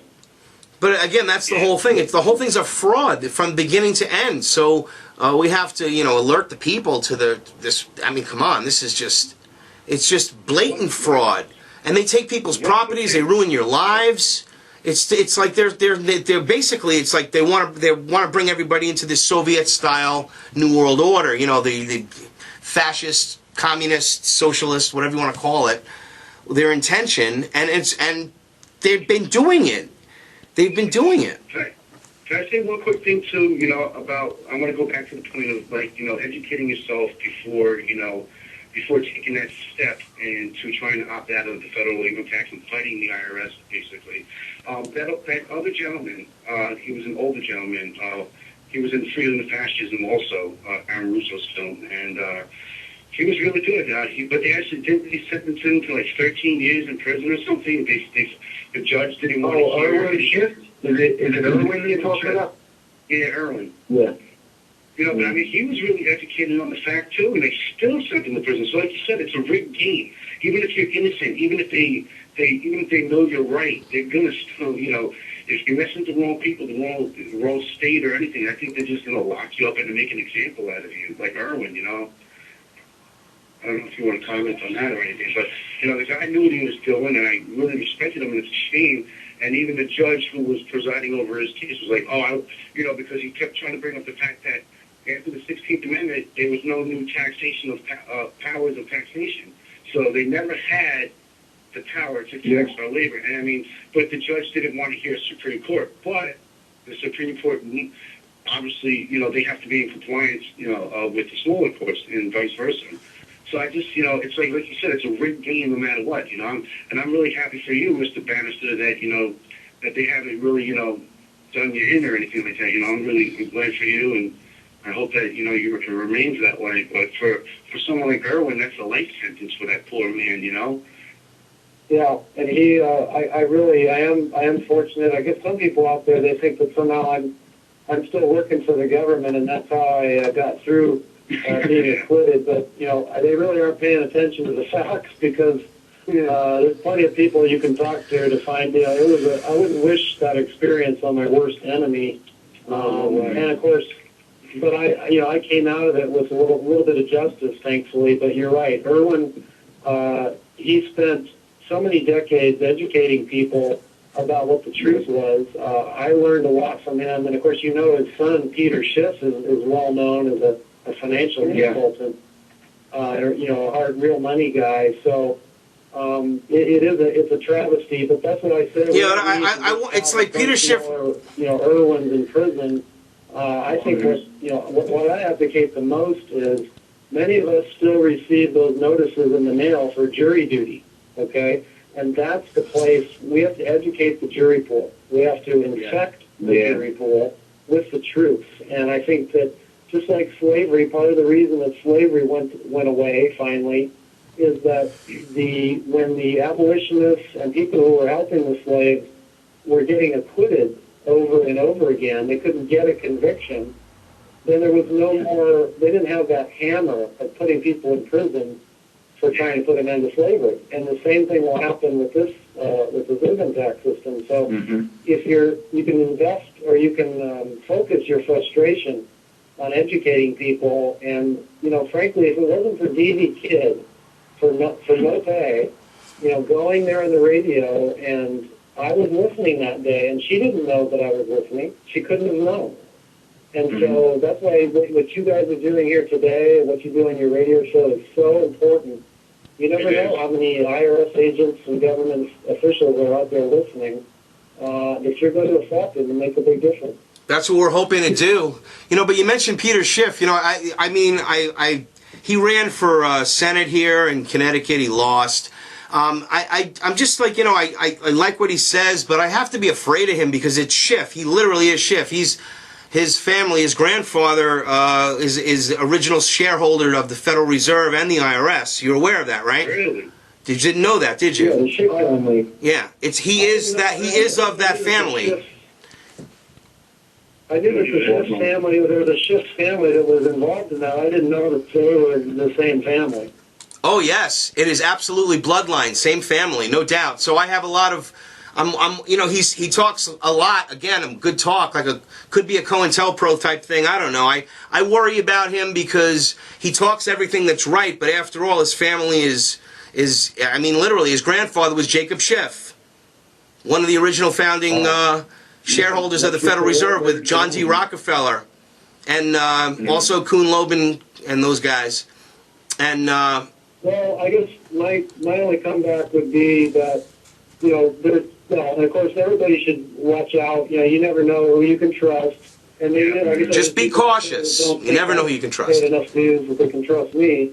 But, you know, the fact is, there are people that have woken up and they are speaking up. And I hope that, you know, in the long run, people will realize that I was just somebody that didn't know better. And frankly, if I didn't know better, I wouldn't have even worked at the IRS to get that credibility that I need now to tell people the truth and ring the alarm bell. So maybe, you know, if those that is the same Schiff family, they're finally, you know, doing some good when their forebears weren't doing so good. I only can pray that that's true. Yeah, I hope so. I mean, obviously, he says the right things. It's just, you know, everybody just like beware of these people. Like, you know, they're wolves in sheep's clothing sometimes. Not all the time, but you never know who can stab you in the back. I'll add something funny. The New York Yankees, their pitching coach's last name is Rothschild. So even in baseball, I just look at a pitching coach. So I can understand like what you're saying with the name stuff. But I just wanted to add, throw one more thing in. Since we're talking about like the rights and educating, I wanted to have you take Joe on. Besides the IRS, what about like the whole sovereign, you know, everything going on about sovereignty? I think that's another big thing that goes hand in hand with the IRS.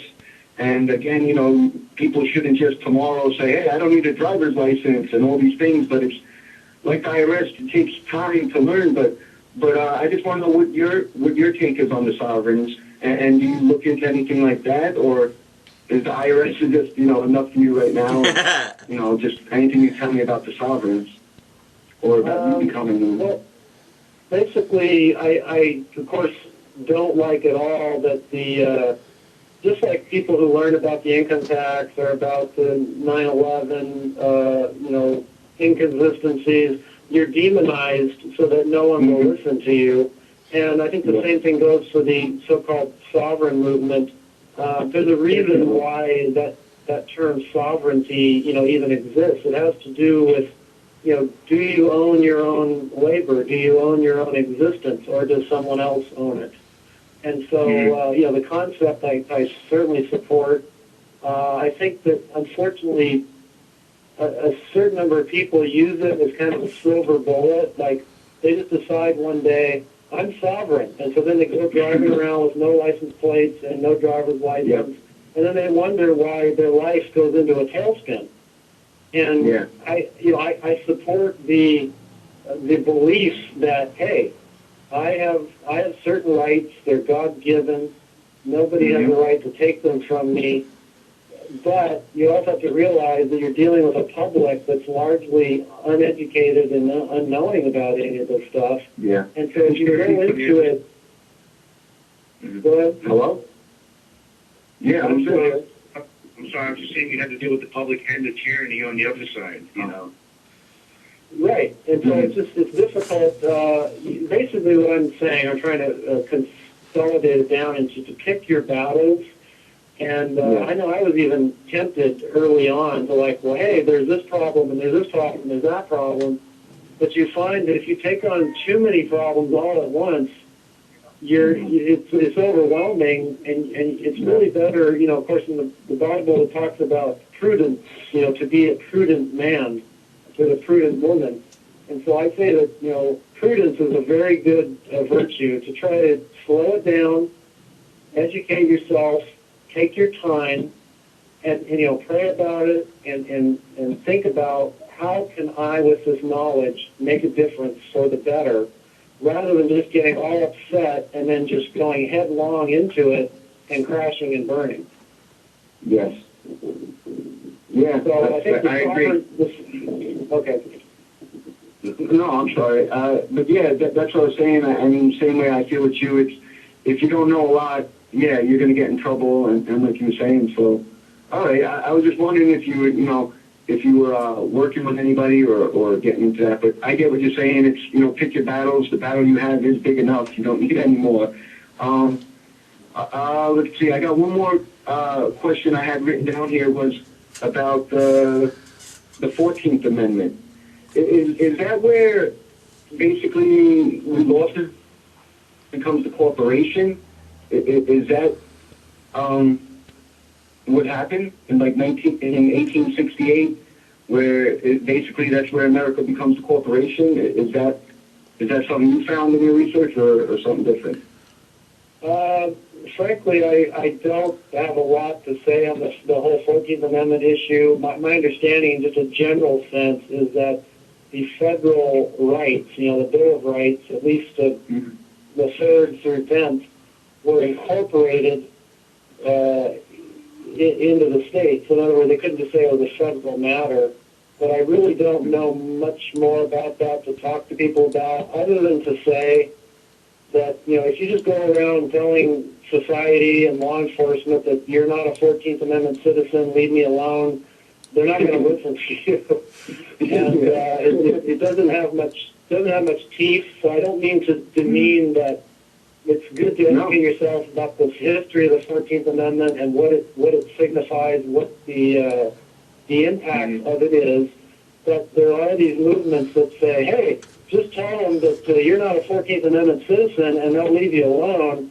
I don't see that happening very often. So be careful of these silver bullet kind of things, and especially be careful if somebody says, hey, I got this 14th Amendment seminar, and it only costs $1,000, and once you go to this, you're going to be free. Well, you should run for the hills if you ever have somebody try to sell you on that. Luckily, I haven't heard that one yet. All right, so, sorry, one more thing is, I thought it was really important. I wrote this down while you were talking because I wanted to bring it back up. Is when you were talking about how serious you take the oath. And I think this is really something important I wanted to bring back that you said, because it's not just you, too. Again, military, police, a lot of people, you take oaths, you swear, again, on the Bible to God, and you're also taking an oath to withhold the Constitution. And it was so great to listen to you and how much it meant to you.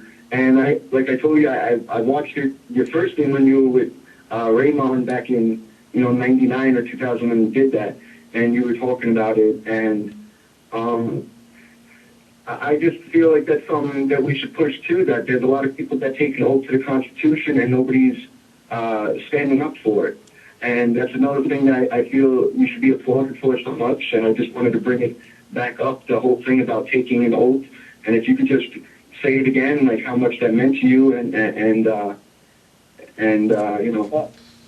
Thank you. Well, I completely agree, and it's an excellent point. It's something that it's a good reminder to put out there when you encounter not only police officers or federal agents carrying guns and badges and stuff, but every IRS employee, every HUD employee, every Department of Energy employee, they all take an oath to support and defend the Constitution. The Constitution requires it, and they haven't done away with it yet. So it's a critical issue. And I mean, really, people just they don't realize that, okay, now what was at the end of that oath you took? So help me God. Do you not believe in God? Did you not believe in God when you took the oath, or did you stop believing in God after you took the oath? And get them in a situation where they can't, either way, they don't want to answer the question. Because they'll say, well, yeah, I believe in God. Well, then if you believe in God, then why would you take an oath to support and defend something and swear to him that you do that, and yet you're not doing it? Yeah. So I think that is a very good point. I think that, federal or state or even local officials, I think and the judges too, right? Even the judges, it's really important. I've seen, I was going to say, just throwing in the judges, I've seen a lot of people, because I watch a lot of cases, and a lot of people, it's like if you could get the judge to do the same thing, because the judge took an oath, and if you could get the judge on record, not to get off track, but I've seen where if you could get the judge, again, to go on record and say that they took the oath, then you basically put them on the spot, like what you're saying, you put them on the spot. And, people that's right. In many cases, it's not even just an oral, you actually say it. You actually sign a piece of paper where the oath is written out. So it's the real deal, and more of them need to be reminded, I think, because many people just do it as a routine matter, and they don't realize the impact of the duty that entails, but also that it's not just something you said. You didn't swear to the government or to your spouse or to your sister. You swore to God, that it would be before God as your witness that you would abide by those principles and those provisions. So I just think that maybe putting that out in the public more, so I think it's a very good point, to keep reminding people about that oath and what are the words of the oath and who do you ultimately swear that you'll uphold it to. Well, there's actually a group called the Oath Keepers, and we've invited them. They've been to our things down we hold a thing at the library every Saturday, and they've come down. So there's actually a group of people listening. They're called Oath Keepers, and I think it's really important what we're talking about here. But Howard, you come in with some. Yeah, I was just saying, as far as what you're saying is true, and again, the Oath Keepers, John Beadler and Waterbury Oath Keepers, he's great, and again, defending the Constitution. These are retired, for people out there listening. These are, and that might not know, the Oath Keepers are current and retired law enforcement and military that have sworn an oath and understand what that means. But you're right, and I think, Joe, it's part of this, like, just making it like a routine. In other words, tyranny gets a foothold when people don't pay attention. That's basically what's happened here. We have all these different tyrannical things, and people are just, so, involved with between the distractions of life and the complications of having to earn a paycheck to feed a family, maybe have 2 jobs and all this other junk that goes on and make ends meet. People don't have time to worry about these things, and that's, again, intentional. People have to realize that they're affecting every day that we're under this tyranny is a day closer to slavery. And I know that sounds extreme, but it's really true. I mean, how many more freedoms are we going to lose in the name of liberty? I couldn't agree more. And it only sounds extreme to those people who don't know all the facts. I mean, that's what's so funny about this term extremist, because the one who will label you as an extremist is the very one who doesn't want the rest of the people to find out you're not an extremist. So that's why he has to label you like one, hoping that nobody will listen to you. It's so, and again, I see the same game plan that I've seen where the so-called tax protesters are demonized. It's the same dance card that's used against 9/11 people or sovereign people or whatever. They're desperate to keep people from listening to what you have to say and checking out whether what you're saying is factual. Because they know that if they can't stop somebody from checking out what you say is factual, then the bad guys are done for. That's right. Yeah. And that reminds me of what you were saying, that video I watched when it first came out. Was it, I forget the Conklin or something like that. You were talking about a guy who you were, writing to, and you gave me a number, and And here it is, you're an IRS agent who is calling an IRS protester, and how you were kind of nervous. I thought that was funny. If you want to mention that, I thought that was a really funny story. Yeah, basically, when I first, after I heard Davy Kid on the radio, and I began to actually call some of the people that she referred to in her booklet, because she actually put their telephone number right in the booklet. And, she didn't redact out the last 4 digits or anything. It was all there. So I thought, well, I wonder what happened if I actually called these people. And so this one, Bill Conklin, I think it's like BillConklin.com is his website. I called him, and I got his voicemail or his phone recorder. And I said, kind of meekly and, typical naive Joe Bannister, I just said, hi, Bill, my name is Joe Bannister, and I work as an IRS special agent, but I'm not calling you in that capacity. I'm actually just calling to try to figure out who's telling the truth about this issue, about the income tax, and I'm hoping that you might call me back. And so he told me later that he thought, oh, come on. There's actually some guy that just cares about this issue and is calling me just to talk about it. This is a scam. This guy's trying to trip me up. And then the other thing is I had to give him my home telephone number. And so here I was, an IRS criminal investigator. We're just as paranoid as anybody. Like, oh, we don't want the tax protesters to know where we live or we go to church, So I didn't want to give him my office phone number because then somebody would say, Joe Bannister, you have a call from Bill Conklin, the tax protester, on line 2. So my only alternative was to give him my home phone number. And I thought, well, the king of the tax protesters is going to come and rouse me out of my bed and, dance around the tax protester teepee tonight. I just didn't know. So it's kind of a funny story. Well, I took a leap of faith there, yeah? Well, it shows, though, that how special it is what you did, Joe. I mean, because even like that guy Conklin, like, for an IRS agent, I mean, what you did is really remarkable. And, that's unfortunately why there aren't a lot of other Joe Bannisters we know about, because the majority of people don't do these things. They don't have the courage that you have. And, again, it's, you're really kind to say those things, but I really don't. I really blush. I don't think I did anything special. I'm so naive that I think, I'm just doing what my conscience is telling me I should be doing, and I'm actually just listening to my conscience. But I think maybe the thing that makes it seem so special is because no one else followed me out the door, or very few, if any, followed me out the door. Nobody speaks up about it. And I really, I don't know, I appreciate the compliment, but I mean, I'm really just a regular guy. I mean, that's why they call me Joe, right? Just regular Joe. You're an average Joe. Yeah, I'm an average Joe, and it just turns out to be so out of the ordinary, but that's what's so sad, is because I really expected that other people, it's not that big a deal. It's not that hard, really, if you just try, Jesus, I'm a Christian. Jesus said, trust in me. Don't be fearful. Well, that's what I was going to add. Listen.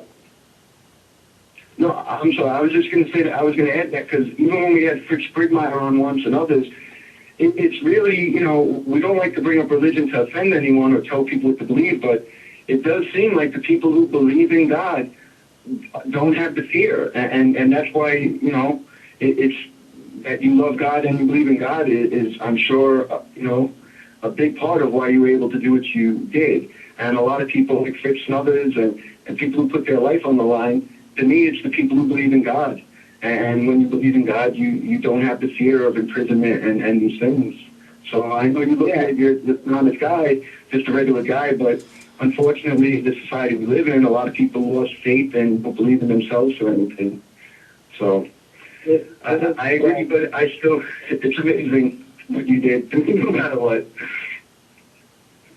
What about Sherry Jackson? I hope that, it's good. And you guys are, really the biggest job that we all have is to be a good example and to do our best. And, none of us are perfect, but, there are people, other people, if they don't think Jesus was perfect enough, there's other, Gandhi and different examples that people can look at in history where they can look at the way those people lived honorably and just try to mirror it as best you can. And it's a difficult road, but frankly, I see the more difficult road being the road where you have to cower in fear, where you have to, you're afraid to look into things because you're afraid of what you might find out. That, to me, seems to be the devastating life, the difficult life, the life where you're going to get, have a lot of health problems. I'd much rather be free and at least, trying to do the right thing as best I can and trying to be a good example. And I hope I've begun to accomplish that. That's really my goal. But, you guys are all out there doing that. And we all can be such good examples and encourage people to jump on board. Yeah, exactly. And I'm going to do that again. I used to do this a lot. I should do it more often. What we're doing here is exactly what you people out there that have information and that want to get involved and want to do something. This can be done. Create your own networks. Get your own radio shows. This is all possible. You have to take action. People that take action get things to happen. And if you want to make change, you have to make it. No one else is going to do it but you. And that's really true, because we've been saying that all along. Everybody has to... You say it so right, Joe. I mean, it is like whatever you want to call it, God or Buddha, or whatever your religion, or whatever it is that you hold, or just truth. Look at people that you emulate, or whatever it is, and follow that feeling. Follow the feeling that how can you live with yourself without expressing this to others, and to waking up the people that we can wake up. And it's not just like waking up to it's the whole New World Order. They've designed it to make us all out to look like we're crazy. But if the multitudes then grow, how can everybody be crazy? You see, that's the critical mass. That's the point. Like Roger Landry, who hopefully will be joining us from the We the People Network. Hopefully he'll be on. He said he'll try to pop in. We're on for another hour and a little bit more. So, but that's what it is. You have to hit that critical mass, and when we do hit this critical mass, it'll be like a tidal wave. It'll be like they just can't stop us because there'll be that awakening. It's close. We can do it. We just got to keep pushing, and there's got to be a lot of us that are willing to be soldiers. Soldiers for Christ, soldiers for whatever, goodness, truth, whatever you want to call it. We need to be these people. Excellent point. I think that even without quizzing you guys about how old you are, I'm an old timer, almost 49 years old. But I've seen, just since 1999, when I left the IRS, back in the last century, it's incredible, the exponential growth in people's awareness. And so it's almost, I think that's another benefit, shall we say, or a plus for just living a truthful, honorable life and letting people know what you think. It's such a plus to see that awareness just growing by leaps and bounds. It's so encouraging. I know we still have a long way to go, but if I was Howard making that point, that's exactly right. It's like you're going to see it's not going to stop. It's going to exponentially grow, and people like Jesse Ventura, wow, imagine that. A kook like that could actually run the state of Minnesota, and a kook like Joe Bannister could actually carry a gun in a badge, even on airplanes. And a kook like Ron Paul could actually run for president. And, a kook like Vinny can actually run a radio show, and, on and on and on. So before you know it, people are like, wait, I thought kooks were people that, couldn't walk and shoot guns at the same time, but I see everybody doing that. Mm-hmm. Yeah. Well, the thing, too, I've always noticed, and when I try to tell, I talk to a lot of the younger ones are a lot, easier to waken up. But people get frustrated in the beginning. There's like that, the people wake up, and then it's right away like the ones who are going to say something, they're going out and they're trying to say stuff, and they get frustrated. But really what I try to tell people, it's a craft. And the more you know, the more knowledge and information you have, the easier it is to tell people. Especially the people who just wake up, you start trying to tell your family or other people, and they ask you a question and you don't know the answer, right there, you lost the person. So you really got to be like an expert, and you really got to know what you're talking about to impact a lot of these people. But there definitely is a big awakening. Joe, I'd like to get your opinion. I mean, we're saying there's a big awakening, but I feel like just 3 years ago, like it felt like nobody knew anything almost just 3 years ago, 4 years ago. I really couldn't find anybody who was talking about stuff. There were just a few, and it really, to me, it's like 3-4 years, ever since like the Obama election. It just seems a lot more, and it really is getting affected now. That's because Obama is such a horrible liar. He's just everything he says is a lie. He like makes Clinton look like a pious man. I mean, it's unbelievable. Come on, everything. The only truth that he kept was that he was going to bankrupt anybody that was going to go into the coal business. That he kept that promise, that he's going to bankrupt anybody if they make a coal plant. You know, whatever. Sorry to digress, but that's why everyone woke up. I'm sorry to be like doing this on the air, but I mentioned to your producer beforehand that there was a relative who was really in bad shape, and also my cell phone battery is in kind of bad shape too. Were you expecting me to be on the rest of the hour, or? We just, like I told you, it was whatever you wanted, Joe. I mean, if you would have spent 5 minutes, whatever you could have did, we would have been happy. So, whatever you want to do, if you want to go plug stuff.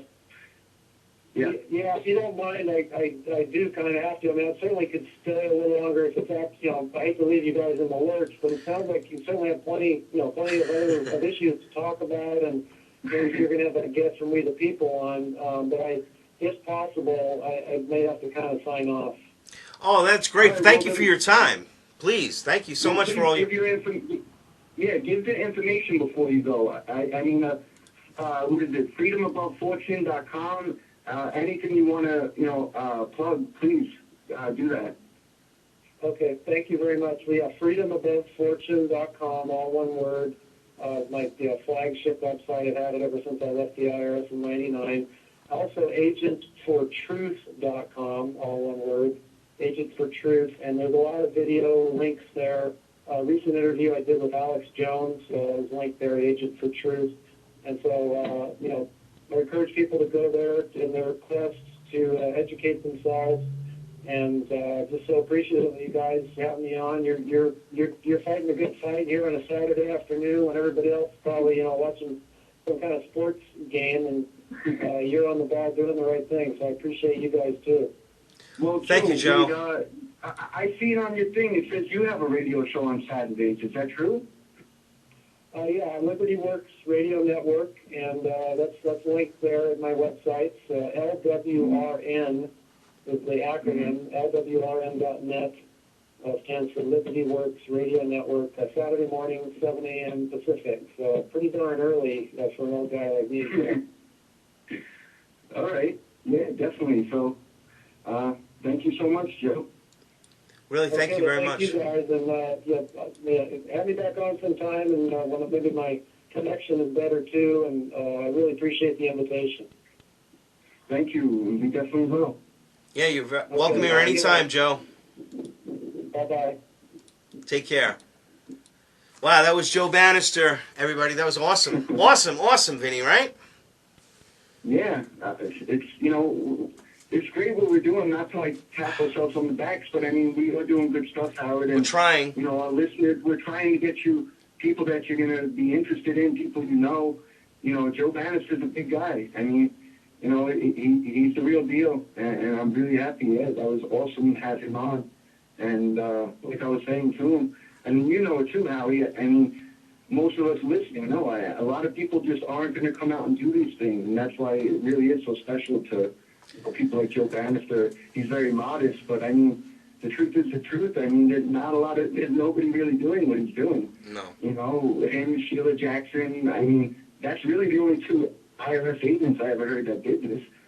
So, I mean, there might be more, but, he's a special guy. He's very, he's so calm and well-spoken, but he's a special guy. It was awesome. Yeah, it really was. Yeah, Sherry Jackson really got a raw deal. She almost died because it's an incredible, unbelievable thing. she now, was. she got arrested. Did she actually get arrested? I think I heard something where she actually lost. Did she lose a case? Yes, she went to jail. She spent a lot of time in jail away from her husband and her family. And then what happened was somebody sent her a publication. I don't remember the details of it off the top of my head, but it was a subscription. You know, like while you're in jail, she's getting a subscription that said that she did it, but they bought the subscription.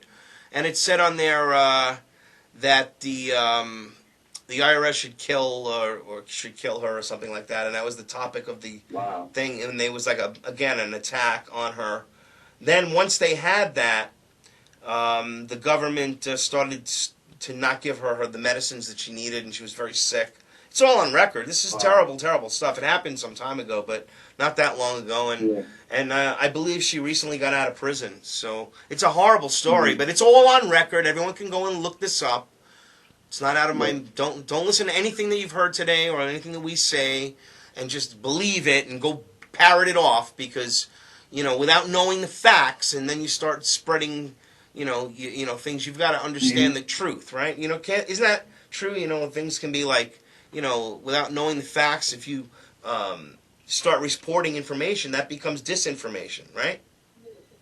Yep. So anyway, we got to stop that from happening. So people can't jump the gun when they hear an event and realize that it's going to be... What about, we should try to maybe get some more of them. One of them I was thinking is that one DV kid. To be honest, Howie, I mean, you know me and Winnie Cooper, I still remember listening to... DV Kid was on William Cooper's show back in 1993. That's right. Talking about this stuff. Yeah. So, DV's been around for a while. That's probably another person. Yeah. Maybe we should try to contact. Yeah, let's do that. That's a good idea. Let's get. Again, we got a list of people that I'm going to be getting on here down the road. I got a couple of people down the road. Again, this whole idea of do that show with Barbara Hartwell and. I forget who it was that she's doing it with, but somebody that she's been doing some shows regarding this topic of how they're demonizing. It's again this attack on religion, like we were talking about earlier, attack on Christianity, attack on Judaism, attack on. But right now the Muslims have been demonized. It's funny, we were talking about that with the police movies, even in those movies, the comedies. So it's all to destroy all religions. Remember, and just get to this Gaia, Earth religion, and be good and green, and even back in those days, it was crazy. Like in those movies, they were talking about all this thing like climate control, and then I'm watching, flipping through the bullshit channels, and one of these movies with Justin Timberlake and Mila Kunis, whatever, and he's flipping through these. He has to make a choice between doing a magazine article on global warming or some other bullshit. So it's constantly in your face. Some movie that they were in together, like they're lovers. I should have brought up. I was thinking. You just reminded me of a movie. Damn it! I wanted to look it up so I could have said it to Bannister. It's almost in every movie. But do you remember a couple of years ago that guy Will Ferrell, that comedian Will Ferrell? Sure. You know what I'm talking about? Yeah. He was in a movie recently to where he was an IRS agent. And it's comedy. So he's like this IRS agent, and he goes and there's this, pretty girl that works in a store, and, that's the story of him, them starting to like each other and blah, blah, blah. That's the story. But one of the scenes that I remember watching it with my girl at that time, and I was like, did you hear that? And one of the parts, he's sitting there he's an IRS agent, and he's picking on the girl. He keeps talking about, you got to do this, and you got to report that, and blah, blah. And she, just a real quick scene, she turns around, she says, no, it's voluntary, I don't volunteer for it. And they put it right in the movie. Right in your face. They do, they put it right in your face. Yes. She said it right in the movie. It was like a double take for me. I was like, did you hear that? Unbelievable. But nobody picks up on it and laughs at Will Ferrell and life goes on. But it's incredible. Yeah, they put it in that movie. I had to find out the name so I could give the exact name of that movie. But definitely, they put it in the movies. That's we always talk about the mind control and It's there. It's real. It's all there. The mind control is big. Oh yeah. Same thing with Cooper was right on that. You know, it's funny. Let's go back to listen. This is stuff from like Eustace Mullins. Listen to this, Vinny. Now, this is all history. Again, documented history. It's all from. He got this from the Library of Congress. All this information was done from the book. The research from this book was done there. Okay. The New York Times stated that the Tsar of Russia, remember Tsar Tsar Nicholas, I should say, not Alexander. Tsar Nicholas. Tsar Nicholas had $5 million in guaranteed trusts and $1 million in the National City Bank, and other authorities stated it was $5 million in each bank. Between 1905, this is important, between 1905 and 1910, the Tsar had sent more than $900 million to be deposited in 6 New York banks: Chase, National City, which is both Rockefeller, Guaranteed Trust, J.P. Morgan, which is the Rothschilds, Hanover, and Manufacturers Trust. These were the principal banks controlled by the House of Rothschild through their American agents, J.P. Morgan and Kuhn Loeb and Company. They were also the 6 New York banks which bought the controlling stock in the Federal Reserve of New York in 1914. They have held control of the stock ever since. It cannot be bought, it cannot be sold. It goes down in a family bloodline, and that's on record. All right. The Tsar also had $115 million in 4 English banks, and he had $35 million in the Bank of England, $25 million in Barings, all this money, right? So my point is, when they basically stole the Tsar's money, when they killed him, it goes down. I mean, I don't want to read into the whole thing, but this is all on record. There was billions and billions of dollars that they used to fund. First of all, the money was in these American banks. On record, the Rothschilds and the Rockefellers, J.P. Morgan, funded the Bolshevik Revolution, funded this, and then they stole the gold. Like they still stole the gold in Libya, okay? Like when they just took out. It's the same dialectic. It's over and over again. Very interesting for you guys to realize. Everybody, please research the New World Order. Actually, it's called The World Order by Eustace Mullins. He wrote it in 1985. It took him 40 years of research. It's an incredible work. Yeah, that's another special guy, is your boy.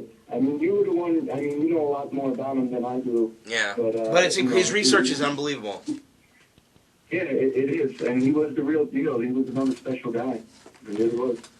Because the idea is that now they took down, they did the same thing with the people. Now they're bringing us into serfdom. They're actually doing the same thing that they did to the Russian people back at that time. I don't know if you remember history or even the dumbed down history in school that everybody was taught without any further research. You'd remember that they were peasants, right? Remember the Bolsheviks were killing the peasants and all of that, and the torturing them, and they brought in the communism and Stalin. He killed 40 million people. Okay? His own, right? His own people.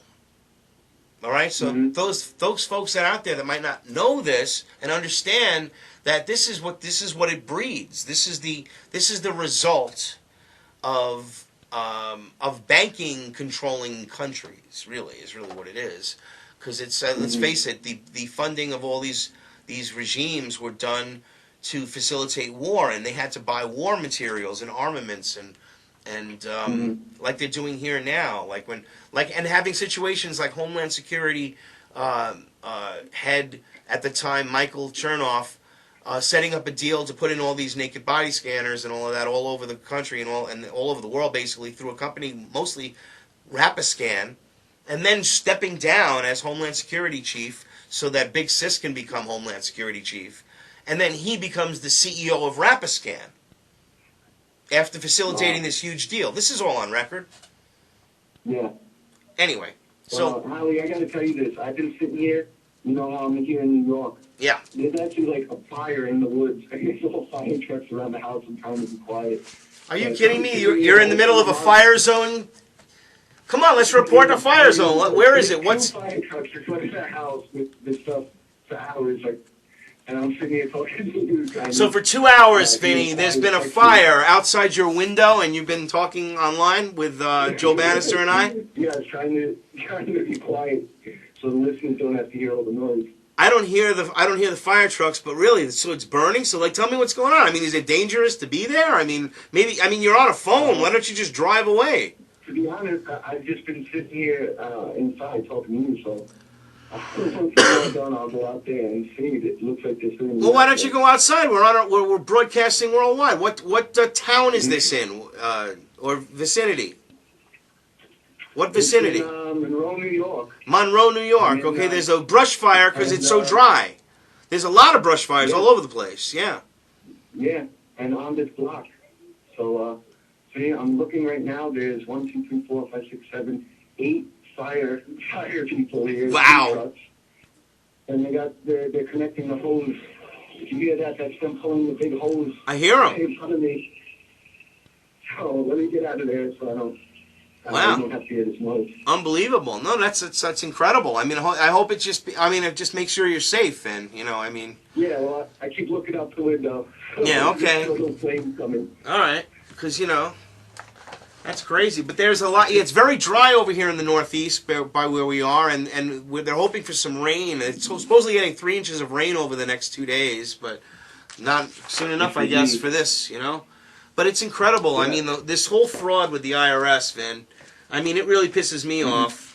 And again, it's back to the fact that it's these criminal bankers who are trying to enslave us and bring us back to serfdom, and those that are at the top will be rewarded to a certain degree. They'll live in their as the rest of us are suffering under this horrible tyranny. It reminds me of Metropolis.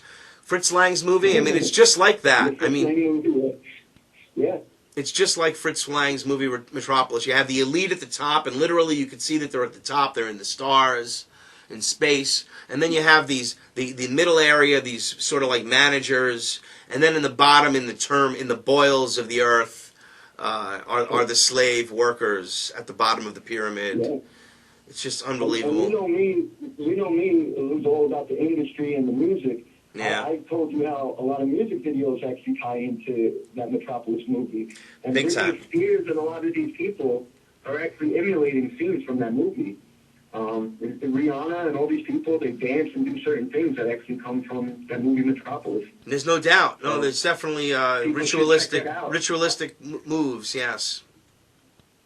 Wasn't it she was like there's a robot. I didn't see the original version. You probably did. Yeah, it's a robot. I seen the one, with that blonde girl. She's like blinking and like changing, or like they make it almost like the old person dies and now this new Illuminati girl basically comes, right? Yes. Like that one girl dies on that table, and then this blonde, and she does this dance that you see, Aguilera and Britney Spears and them doing the same dance that girl in that video, in that movie. Yeah.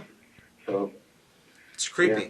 It's creepy. It's obviously a connection, but I'm just saying, I think what Fritz Lang was also saying, he was making a statement, but just like in these other movies, or these other things you were saying, Vinny, like when they put it right in your face.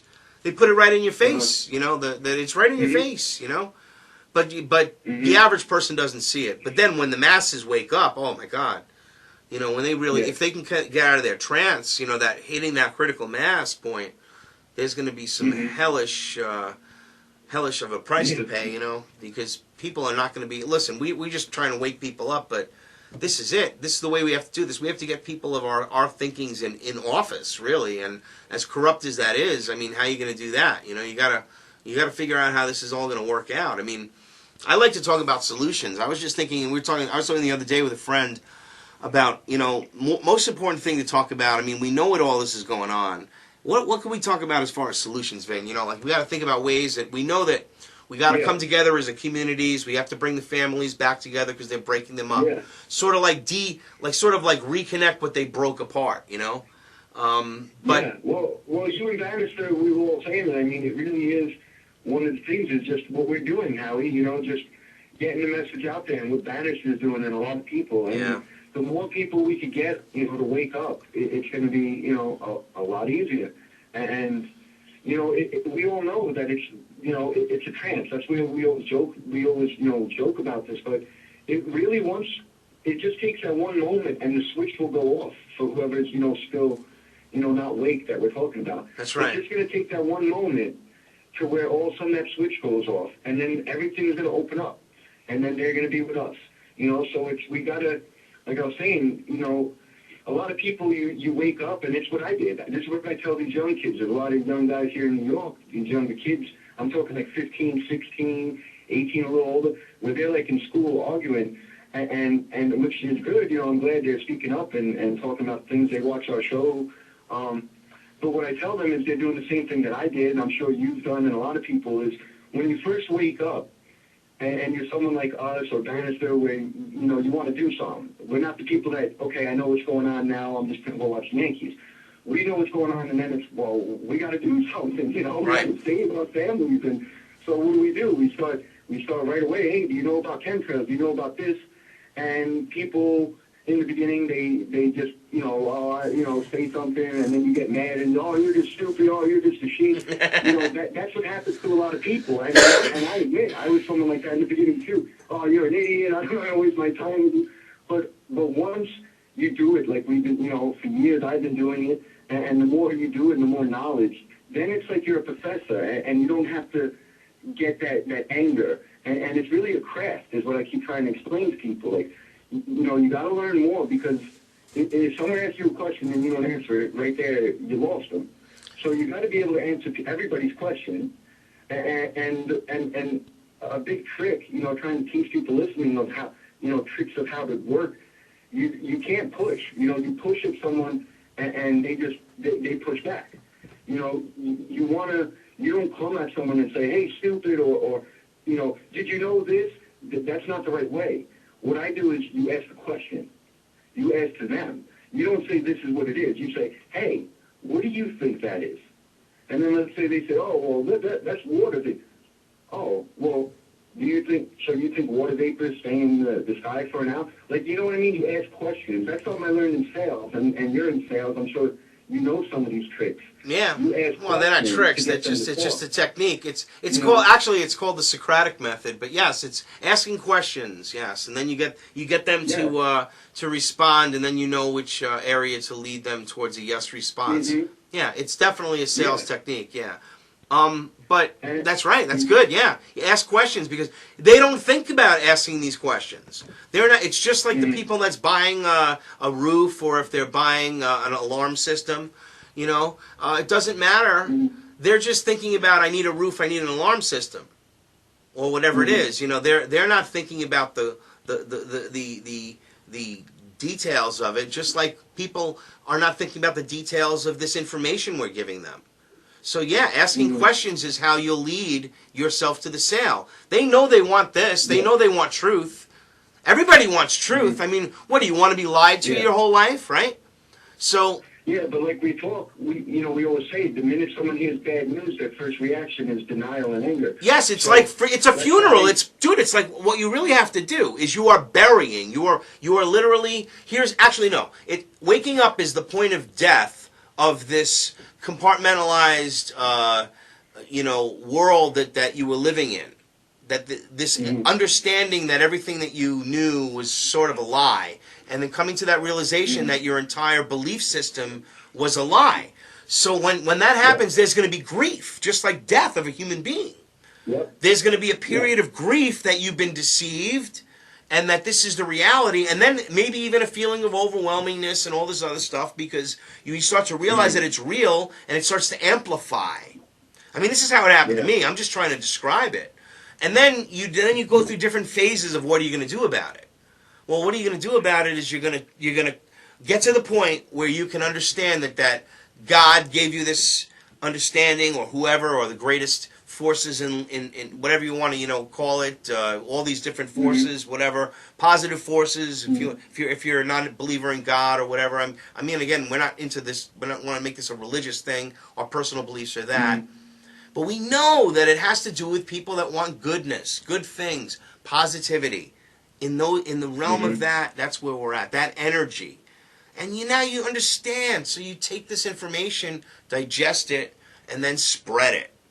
And it's not just our show. I'm not saying spread our show. I'm saying do your own spreading. The only way we can do this is to multiply our efforts. So whatever we do... like you said, other people do shows, Right, exactly. Everybody. We're in this for competition. We're in this to win and help. Exactly. Exactly. Right on. And the more of us that do this, the less of us... They can't attack us all. That's my point. We're getting attacked now because...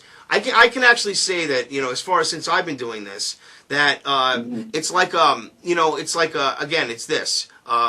We're sort of, attackable because there's not really enough of us. Like if there was 10 of us or 20 of us, it makes it harder. If there was 100 of us, it makes it harder for them to attack us all.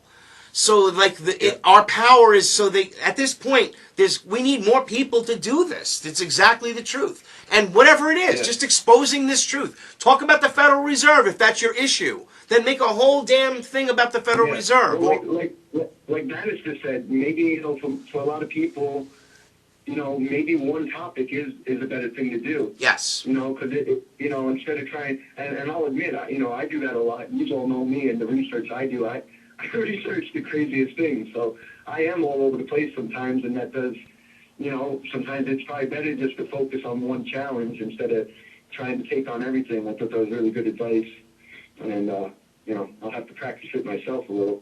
Yeah, it is good advice. I think that generally, like we cover a lot, but like I said, from the very, very first time that I've ever done this, and the reason I was trying to explain and wake people up, imagine it this way. It is a spider web. The New World Order is a spider web of control over all these different aspects of life, and there are all these different clues or like leads like Joe was talking about. And there's certain leads that you should follow other than faster than other ones, more important than other ones. But there is like this cohesiveness. It is a spider web. It all meets in the middle, and in the middle is the control grid, the controllers, the top of the pyramid, whatever you want to call it. And all of these different aspirations continue. And the pit of evil is bottomless. It just keeps going. Because within all of the organizations and within all of that compartmentalization, there is even more deception and evil. And that's because they're not trying to help humanity. They're trying to enslave humanity with the premise of helping humanity with vaccines and good, we're going to give you, this is better, you'll have more food because Monsanto, these seeds will make you have bigger production. Meanwhile, they'll starve you in India. Yeah, all sorts of crap. You know how it goes, brother. It's crazy. It's crazy. So. Yeah. Well. I was just ranting. I don't know. We can go on. It was a good show. It's a good show, yeah. I think, if there's any callers. Oh, yeah, good thing. Yeah, give us a shout. Yeah, the number's 860-866-4344. We'll be here until 8 p.m., and then we have Ronnie Bennett with Outside the Margins and Chris Honeyfield talking about certain things. I don't know exactly what her show's on this evening, but she's great. And also, I just want to give a shout-out to everyone who's been helping to get the network going. Continuing to flourish, like, of course, Harry Link at Truth Broadcast. We're streaming live at truthbroadcastnetwork.com. And also a shout-out to Bobby K at projectfreedom.ws. And Roger Landry will be joining us from WeThePeopleNetwork.com. He also helps to spread our message here in our broadcast. All thanks to everybody. I haven't spoken to him in a while. I can't wait to hear his voice. Yeah, I spoke with him this morning. I woke him up. Yeah, it was like 12 o'clock. I figured he'd be up by noon, but nah, he stays up real late doing this work. He puts in incredible amount of effort and hours. And he's got some great news coming up. I don't want to break it, but I want to definitely never going to steal his thunder ever again. I did that once. I'll never do it again. So, so certainly he's got some good news, and that's why I'm happy to have him on whenever he joins us. He probably will be. I know he's got other things going on right now. It's very busy right now. All good things. Can you tell the people about what's going to be happening at the end of the month for Roger?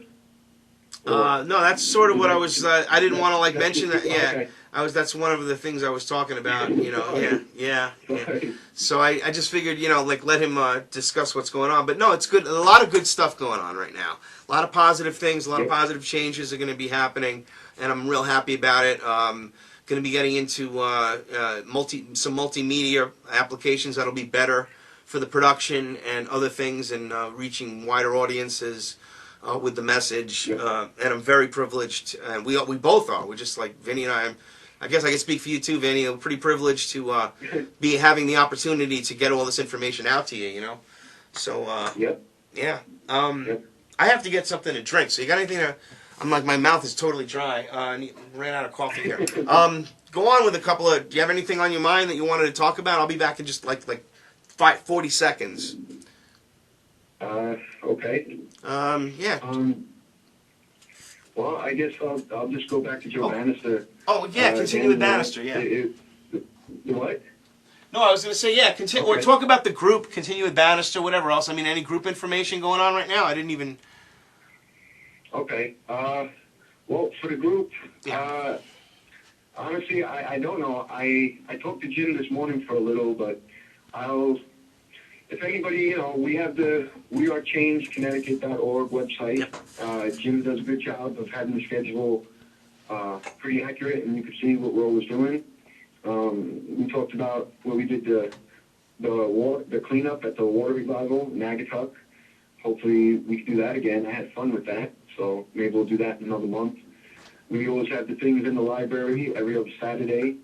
So I think it's next Saturday we'll be in the Silas Bronson Library in Waterbury. So people can come to that. And it sounds like you're back. But so yeah, to go back to Joe Bannister, again, very, very thankful that he came on the show. He's a busy guy. He's doing a lot of things. He is the face, like we were talking about it. I mean, you think IRS agent, you think Joe Bannister and Sheila Jackson, really, Sherry Jackson. Yeah. So, that's why it's just great for our listeners and for us, to be able to talk to people like this. Well, again, I'm very, very privileged. It's very privileged to be getting into into this community and really, I mean, sort of like, I don't know, being embraced by it relatively quickly. I mean, so many good people are our friends now, Vin. I can't tell you. I mean, how that makes me feel personally. It's really, I mean, I don't know. I don't want to get like, it's just unbelievable. But again, even more, like we're talking about now, Joe Bannister. Well, down the road, I'm hoping. I mean, nothing's written in stone. I mean, God willing. Sherry's going to join us in the future, hopefully, as well, when she can, and we'll go farther into that, down the road, hopefully. Other people that that right now I just don't really have anything solid on that we're going to be talking with and expanding, but and then again, it's just great. I don't know how to say it. I just feel all the information's coming out great. I always mention that there's so many issues we keep bringing up, but one of the most important to me is the nonviolent stuff, and the income tax and the sovereignty and all that stuff. To me, is really like one of the biggest issues, especially the sovereignty and all that. Yeah. So, I'd like to definitely try to get more people, in this field, to talk about these issues, because to me they seem like the most important. Where honestly, it might not be as sexy or as interesting, as let's say the Fritz stuff or the archaeology. Where to me, I love that stuff. It's so interesting. You all know how much I'm into that stuff. But to be honest, it's not as important to me as state sovereignty, the income tax, things like this. That where if we can just educate the people, it could be the nonviolent way of winning. So, well, that's what we do. That's what Roger does with us. I mean, We the People Network. We're talking about legal ways to basically take back this government from the. I mean, again, it doesn't have to just necessarily be individual. We can really get back the government, which is a hopeful goal. I mean, he's got 10 million people now. That's a lot of people. Yep. That's a lot of patriots like us, Guy. This is this is no joke, and it's growing, and it's just, and that's why he doesn't have as much time as he used to have, because it literally is exponentially grown like 5 times since we started broadcasting. You realize that, and that's only in a couple of. We've only been doing this 5 months, right? Yep. It's unbelievable. So, the message is getting out. People are waking up, and the activists are getting together. So we're forming, for lack of a better word, an army. For the FBI that's listening, that doesn't mean that we're a violent organization. We're just talking about this because I know you guys are listening, and other people, obviously. But seriously speaking, this is all about waking up the people to the fact that tyranny is right in their face, and they laugh at you when you say, "Oh, who cares? We got to protect ourselves from terrorists," when they grope you at the airport, or it's not a big deal to get radiated, or all these other things. Or the income tax. Or the income tax. Yeah. The IRS. So let me just pay. You know? You're right. Just Just pay because this is the way it is. Because that's the way it is. Yep. You know, just accept the way. Fight. Nobody wants to fight. Nobody, it's just the way it is. That doesn't mean physically. That just means, spiritually. Yes, exactly. Right. Type of fight. Nobody wants to resist. Resist is the word, right? Resist. That's the right word. Resist. Resist the New World Order. Yeah. Yeah. God, I get worn out. I get worn out sometimes. It really does. It's just unbelievable. Well, we all got, we're all trying to stay busy. So. Yeah, no, it's good. I've got a lot of, like I said, we got so many things down the pike, and a lot of changes will be coming. Hopefully, we'll get some better applications with the video. We're going to try to do somehow get a visual, better Skype thing going on here than we have here with the live stream and the Skype. Trying to marry these things together somehow and figure that out. And get some software or something to do that, so that we can improve. You see, my live stream, for some reason, it doesn't accept the Procaster. I don't know why. So it's like I can't do certain things I'm trying to figure out. But we'll get there. We'll get there, brother. We'll get there. All right. Any news that you wanted to go over? I have some news. If you don't, I'll grab some news. Not that I can think of right now. If something comes up, I'll bring it up. But Yeah. I'll listen to you.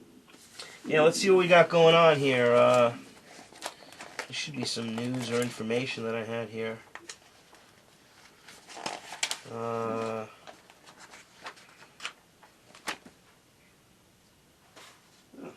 did I put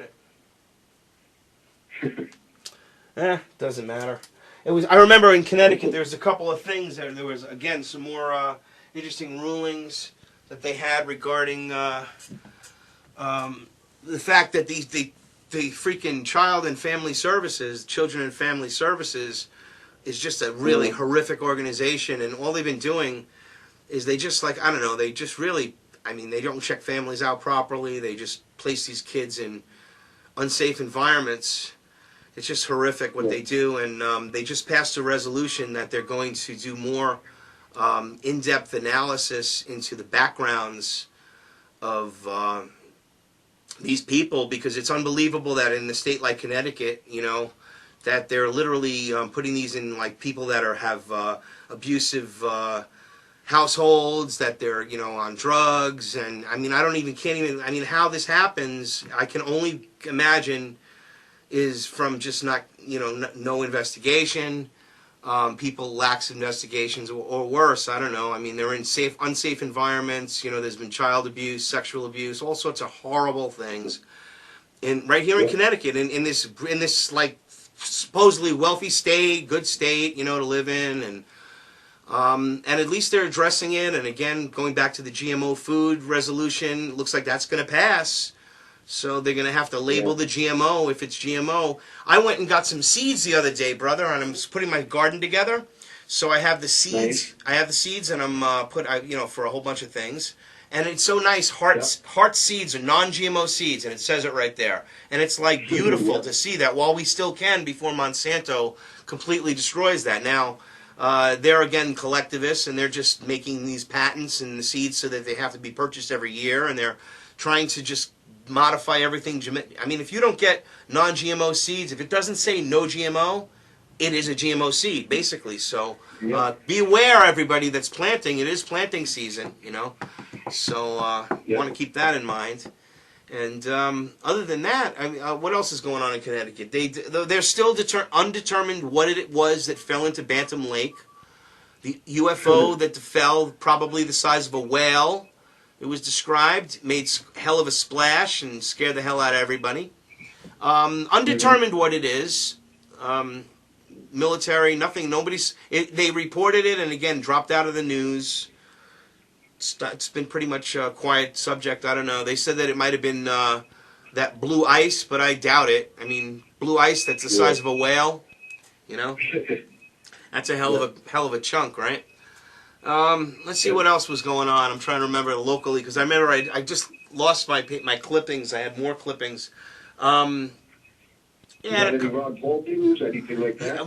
Good Ron Paul news is that Roger Landry told me that Ron Paul's media marketing director will be contacting me about getting some information just to help support his again. Actually, here in Connecticut, the primary is Tuesday. So we'll give a shout out to Ron Paul, of course, and the supporters. So yeah, we are. I mean, a little bit. I mean, I'm not going to have a show in between now and then, obviously, but we're going to do our best to get some more information out and keep the thing going because obviously it continues past Connecticut. So we'll be having a contact with his media people. So we'll be getting some exposure. Who knows who we can get on the air? Vinny, I mean, anything's possible, right? So. We'll just keep going, keep doing what we're doing, fighting the good fight, and if something gets in our way, we deal with it. That's it. Transitions, things happen. I don't mean attacks happen, losing equipment, breaking down, things happen. Computer seems to be, I did a sweep here on my computer. I cleaned it out.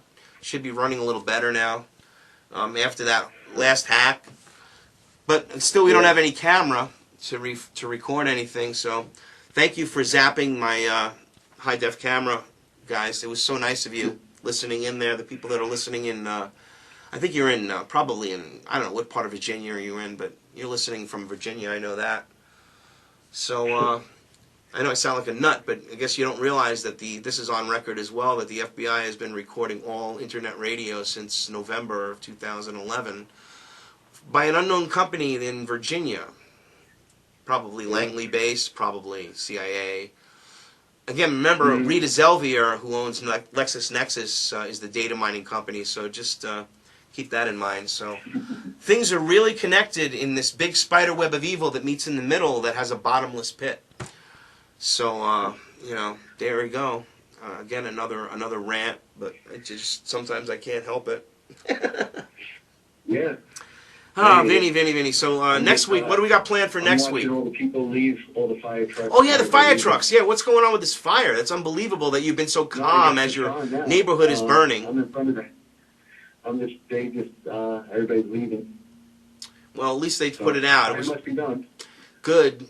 It was probably just there's a lot of them. I mean, up here in Northwest Connecticut and the whole state of Connecticut, and I guess in that part of New York. That's upstate New York, Monroe, right? So. Yeah, yep. It's definitely been very dry, not a lot of rain. So we're going to have that kind of a situation here. It's just weird because it's just all woods. There's no, street or anything. They literally just went into the middle of the woods. I don't know how that happened, but... Yeah, just somebody threw a cigarette, or it could even be just kindling. Who knows, what happens. Yeah.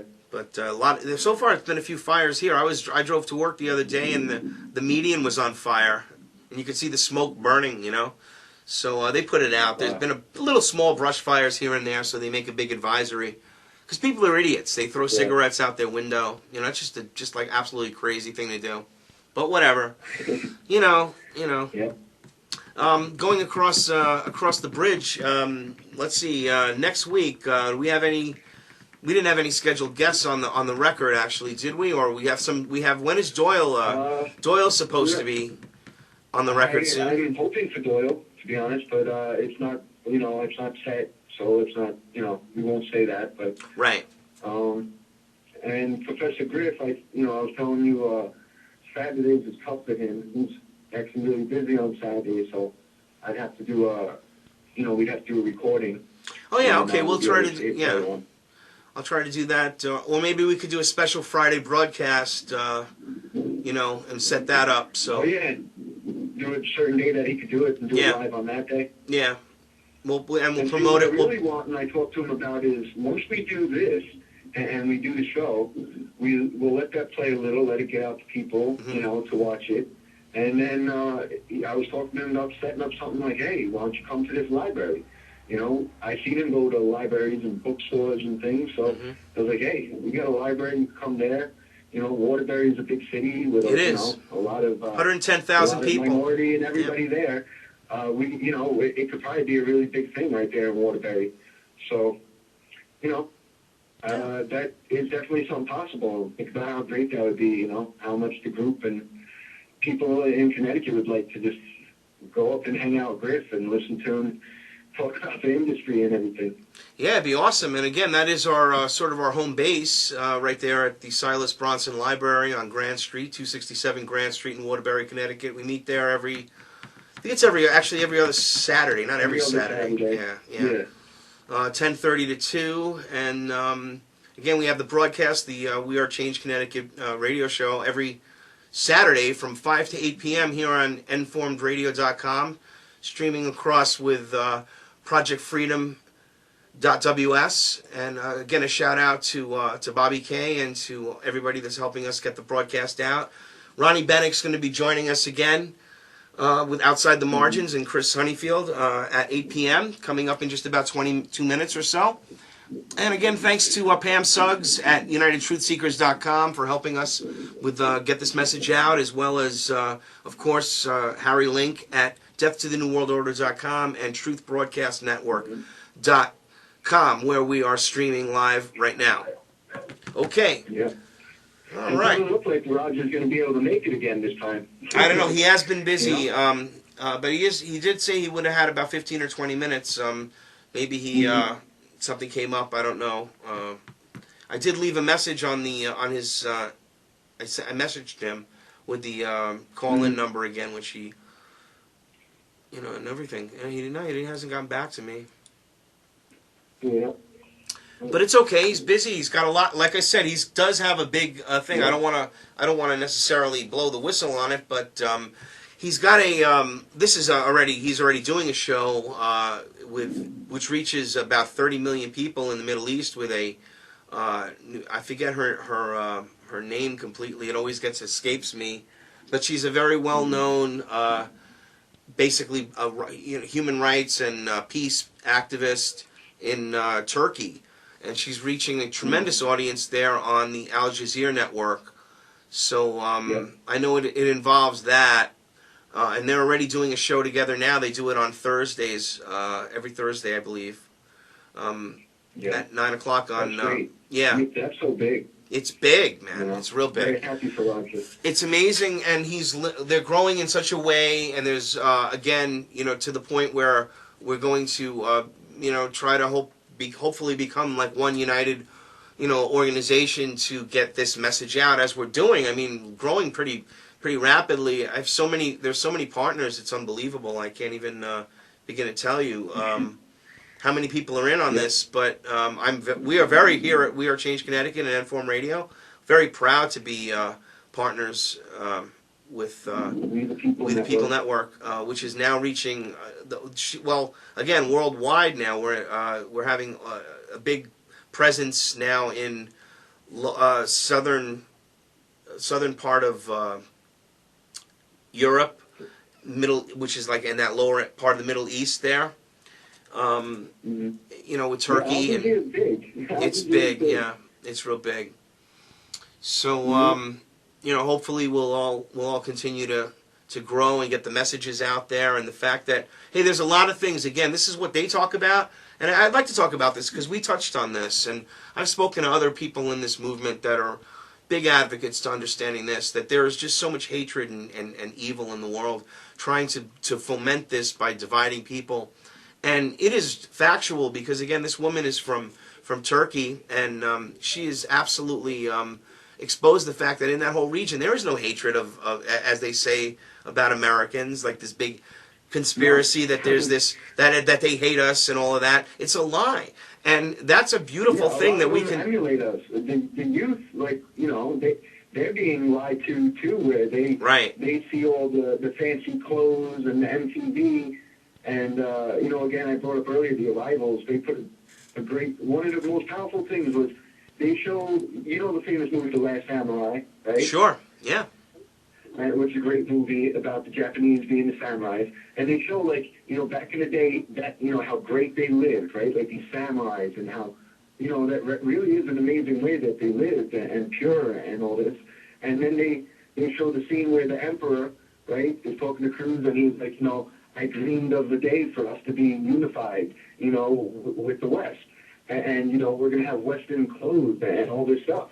And they show that in the movie. And then you fast forward the arrivals, and they show you, like, the music videos and things like that now. And you see them just like here in America, Right. in Japan and all over. You got these, the girls dressed like whores singing, and the guys dressed, with their hat sideways. Yes, in Japan. Yeah, exactly. Just put on Japan MTV. Absolutely. And hat to the side, and they're dancing and the cleavage and everything, So, just like there's a lot of people here who don't know the truth, that's the same thing all around the world. And for them, probably even worse, because they don't have all the luxuries that we do to find out stuff with the internet and, all the comedies that we have here. So, a lot of them don't know anything than what they're being told on television, too. And a lot of them want to come to America, and they want to live that, again, like the people who love America that here, that fake image, they see the fake image, that whole, oh, it's so great, you can make all this money and you got all this freedom, that's what people think. So, yeah, a lot of them want to come. I actually, when I first realized that, Howard, is I went to Amsterdam. I went to Amsterdam years ago, and it was after 9/11. And I was expecting to, because the TV was telling me, Muslims hate us and everybody hates America. So I was kind of like, thinking that people weren't going to like me because I was American. And I found out that almost everybody speaks English, and almost everybody likes us. Yeah, of course. And everybody's like, I want to go to New York, and I want to go to America, and I want, and they want the American dream. We know it's just a dream. And Well, it's also like we can talk about Israel again. It's also like the way that in America, the way Israel is treated in the media, as opposed to, for example, the way Al Jazeera shows Israel, or like even the BBC, the way they show certain things in Palestine. They just never show anything in American television depicting Israel in any possible poor light. And they don't do that with our own government. So listen, it's not like we're against Israel. We're against tyranny, okay? They're doing this in our government. We have a goddamn Guantanamo Bay torture chamber. We have goddamn rendition. We have National Defense Authorization 1031 and 1032. Take us away forever. Never see us again. Erase us from history like Stalin. The Nazis that took over our goddamn government, controlling us. Mm-hmm.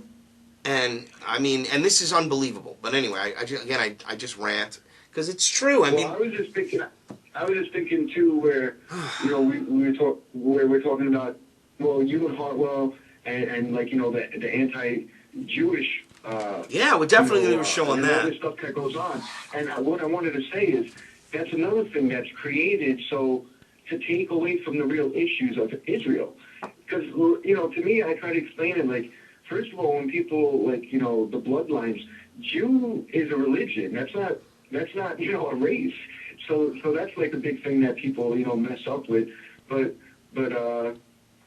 there's so much hate against Israel and the Jewish people that the minute someone hears anything like the term Israel, they think that you're against the whole race of Jewish people. Yeah, they identify the country with a race of people with an origin. Yeah, they make the people think that Israel, and like if you say something about Israel, you're anti-Jewish, and that's the whole that's the control. Yeah, that's how they do. That's right. That's part of this whole racism. Yeah, absolutely, definitely. It's like saying I don't like New Jersey. Does that make me a racist? I don't like Jersey. It's a state. Israel is a state.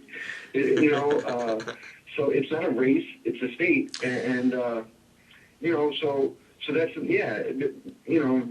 it's really very bad because they use their own. Go ahead. No, I was saying it's really bad because this is how the globalists work. This is how these bankers, these elitists work. These owners of the shareholders of the Federal Reserve and IRS. Since we've been talking about that all day, this is how they work, man. They are of their own. They are of all different religions, of they're Christians and they're Jews, and the ones that are involved in this whole thing. And as far as Israel goes, they could care less about the Jewish people. Look what they're doing. Yeah. It's all about control. Well, it's all about control. Yeah, they're stuck in the game. They're the pawns. You know, the Jewish people become the victims again. I'm sure you've seen pictures of Jews from Israel holding up signs that I'm a Jew and I don't believe in Israel. Right. You know, yes. So, but that ain't going to be on the Rothschild news agencies. No, I know. And the media and everything. I know. And then now you're talking like a racist now, Vinny. So you talk against you're an anti-Semite, Vinny. You see, you know how it is. That's insane. No, of course, no. Listen, I'm joking. I'm making a joke. But it's like that's what they do. They label you this or they label you that, and you're stuck with that label because everyone's dumbed down. You know that even me, who's like, I really am an open person. Everyone knows me. But the Jewish thing is so touchy because there is so much bad. There is a lot that's done bad. Not to say that they're the only ones. Everybody's got their Christian. Well, look at it. Like I'm Catholic. Look at the Catholic religion. The religion is the problem. It's not the people. There's bad things in all of these religions. They all have corruption and evil. They're all been co-opted by evil. All of them. So then you're not, you got to understand that. I don't care if you're an evangelical Christian or you're a Catholic or a Muslim or whatever. It's not purely good, and it's obviously not purely evil. So that's religion. I go with faith. Well, this would be the Vatican. Anybody who wants to. I know. You don't have to tell me. I mean, believe me. I know it's evil. I know there's. That's enough to take you a lifetime. I know. And again, that's part of the division because now you're a Catholic hater or you're it's the same thing. I'm Italian. I guess I hate Italians or Rome or whatever. Well, no, but listen. Listen. If you support the Catholic Church, you support child molesters and you support pedophiles, right? Mm-hmm. Well, it doesn't mean that you're not supporting. But I see the institution makes it. It's very. How much credibility does it lose? The institution when they don't really see. If you find out that something like this is going on, evil stuff like this, and for centuries they've just been moving these priests away and moving them around, and finally enough people woke up and had the courage to come out and become like now everybody's coming out of the woodwork, and they can't cover it up anymore. But that's really the only reason. So I mean, come on, look at the institution. I mean. Is it the right thing? You got to do the right thing because it's the right thing to do. If these people are evil, they should have prosecuted them and done whatever. If this is what they've done, if it's proven that they've done this. But no, they cover it up and they hide up their crimes. So that means that what else have they hidden up? If they're hiding that, what else are they hiding? And that's what breeds with any religion or any culture. The same thing with the Jews. I mean, you have these the Kabbalists, right, quote unquote, and the secret societies of the all that you were talking about. You know more about that end of it than I, with the 13 tribes and all that. Ancient Jewish magic. Yes, right. Yeah, the Talmud and all that. Yeah. So again, I mean, I just want truth. That's it. That's what we're here to get. The truth. Yeah. Yep. Has nothing to do with religion, everybody. Faith. Whatever you believe in is your truth. A lot of propaganda we got to take on. Getting knocked out. Propaganda for so long. It's a big battle that all of us, again, not just us, so many people, lots of us are engaged in this battle, and more people every day are joining our side. So let's keep the process going. People don't beat down. We all sometimes get upset and, doubt things or think it's taking too long, but we are winning. Don't let anybody tell you different. They are admitting it. I'm sure, Howard, you could attest to what I'm about to say, is they've admitted that they're worried about how fast people are waking up. Yes. Zbigniew Brzezinski said that. Yeah. They know this is going on. They could try to downplay it all they want, but there is a big awakening going on. And like I said on the show, I mean, just 3-4 years ago, not even a chemtrail, nothing. I couldn't know. Everybody laughed at me for everything I said 4 years ago. I couldn't get nobody to believe in the Federal Reserve being a private bank. I couldn't even get them to understand that 4 years ago. Nobody. And here it is 4 years later, and I feel like, you know, I feel like, honestly, it kind of has made it to everybody. It's just there's still a lot that just don't want to think about it and just push it off. But I really feel like almost everybody's had to have heard, like, the term Illuminati or New World Order, you know, whether you listen to rap music or whatever it is. At some point, people in the past couple of years have heard about this. Yeah, but you see, again, You know, the thing is... Do you agree with me? 100%. But what it is it's like what we're talking about. That's why I always say you guys got to do something. People on the couch. Now, if you're really on the couch and listening, most likely, you know, you're pretty alert and aware and have a lot going on. But I'm talking about the average person out there. Even if they know that's going on, they're still so wrapped up in their mind-controlled little worlds that you know, with their little routines and everything else. They don't have, they feel as if, you know, I don't know, somehow passive in the whole thing. Now, there's a lot of those folks. Those are the people I'm trying to reach. The ones that, like, you know, I mean, I've talked to some people I mean, I talk to everybody at work. I happen to have 100 people at my place, and I mean, most people, fortunately, are, you know, like I said, they know what I do, and then I'm in a good. It's not a hobby; it's a lifestyle. It really is a lifestyle, and I've woken a lot of people up. I mean, just walking around and stuff like that, but also at work. I mean, I've seen the sheeple. I mean, a sheeple reaction to like a 25-year-old kid that's like in the customer service answering telephones, you know, and she's like, "What's that?" You know, end the Fed, you know, and like I'm wearing an end the Fed shirt, you know, on a Friday, a dress down day, or whatever, or Saturday would be. I'm off on Fridays, so you know, and I'm like, you know, it's the Federal Reserve. Well, what's that? You know, well, did you know this? And again, it goes to a question. Did you know that there's a private corporation? Would you be happy that they take like the money out of your check? That's the money that they take out, and it pays for a debt that was like from 1933, and actually now it's already gone, and the government went and bailed out these criminal bankers again and put us back into debt for another 100 years. So did you see what's going on here, everybody? And that's how I would wake them up, and then they start asking me questions, and you start like, you know, giving links and websites and I do this constantly, and I think everybody needs to do this. And then they'll find their own. Listen, you're only going to out of 100 people. It's just like within a sales organization. If you hire 20 people, it's a numbers game. The 20 people you hire, 20% of them are going to make all the money, and 80% of them are just going to sort of like be there. You know, there's always that same philosophy. So if you have 10 people in your sales team, you're going to have 2 that are really, really good, and the other 8 is sort of like just in the middle there. It's a numbers game. I know that from being in management in the past and in sales for many years. And that's exactly it. You're in this idea is that you're going to have 2 people maybe out of 10 people that you talk to that are going to really get the idea. And they're now still like in their iPods and in their, you know, whatever else they're doing, you know, whatever their little world is.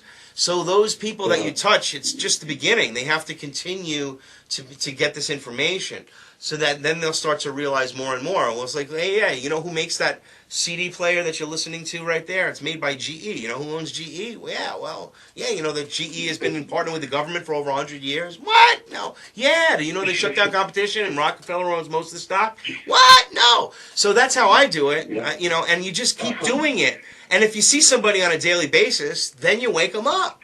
Or if you give them this information or a way to get to it. And then once they start realizing, you got to find out, how is it going to hurt them? What's in it for me? Unfortunately, everybody wants to know what's in it for them. Well, what's in it for you? You don't want to be robbed. You don't want to be lied to, right? So that's how you wake people up. Listen, you know you've been lied to your whole life. What if I told you I'd give you $100 if you could prove me wrong? People, that'll make them react. And they'll do it. And they'll look for that $100. On 9/11, one of the things, we were on the street corner. We marched from the Ground Zero protest all the way to 42nd Street, a bunch of us. And one of the things, I was like really amped up. I was going at people that day. I was bad. And the one thing, I come up to this corner and I take out a $100 bill and I started yelling at Howard. I swear to God, right in like Times Square. And I'm like, $100. Anybody can tell me how Building 7 came down? I just started walking around like that. And then, Yeah, I did that actually. Literally did that right in the streets of Manhattan, and everybody's just looking at me. That's amazing. That's great, man. But that's it. That's what we got to do. We got to like give these people. People react to unfortunately things that they want. You know, like money or like a meal. I'll give you. You know, I'll tell you what. If it's a buddy of yours that's a skeptic, I'll tell you what. I'll buy you a steak dinner with all the trimmings, lobster, whatever you want. Okay. If you just prove me to be wrong about this, and this, and you start getting, they can't because you're telling them the truth. So I mean, you're never going to lose the money. Everybody, it's a setup.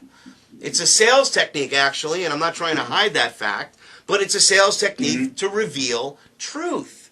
And people are motivated by money. They're motivated by free gifts. Why do you think they always have free everything everywhere? And I'll get, here, you buy this thing, and I'll get you 3 months free, and all this other bullshit. It's all bullshit. Truth is not bullshit, though. But all the bullshit sometimes you got to use it to get to the truth. Hey, listen, I'll give you a steak dinner if you can prove me wrong. I mean, honestly, part of the way I woke up was somebody who offered me a similar type. Yeah, well, part of it. Yeah, a friend of mine, I had dinner, and it wasn't like money really. He just made an offer to me. It wasn't about money or dinner, but it's that same idea. He's just like, you have to challenge people. Some people will just be challenged without you having to offer them money, but then the average person probably wouldn't be. Again, this is all like sales 101, guys, but. Out there, that's how easy it is. If you know there's truth, whatever it is, and you want to say, you just say, here's $100, or I bet you whatever it is, and they'll look for it and they'll find it. Anyway, but that's all I have to say on that. Yeah, hopefully so. Again, we got Ronnie Bennick and Chris Honeyfield coming up with Outside the Margins. Again, I want to give a shout out to everybody for at We Are Change Connecticut. WeAreChangeCT.org. A lot of great links there, a lot of good information you can get from the site, various different opinions on things and such, and links to different things, because this, after all, is a free society, and we should choose what we, wish to believe, but seek truth. Seek truth. Don't just believe what somebody tells you, what I tell you, or anyone else, or Vinny, or anyone. Find your own truth and defend it, because if we don't defend our truth and our rights, there'll be nothing left to defend. So I just want to thank everybody for tuning in, and thank Joe Bannister. You got anything to close with, Vinny? Just the listeners, like we were saying, man, and Joe Bannister, let's just keep talking. We just keep waking up the people and be positive. Be positive. We're doing good. We're doing things. So I just want to leave on that positive note. All right. Excellent. Okay, I guess then until next Saturday, 5 p.m. Eastern Standard Time, here on informedradio.com, simulcast on projectfreedom.ws, and the video stream at truthbroadcastnetwork.com. I'm Howard Nema, and Vinny Bdatruth is my co-host, and we'll be happy to see you again next week. God bless you all, and death to the New World Order.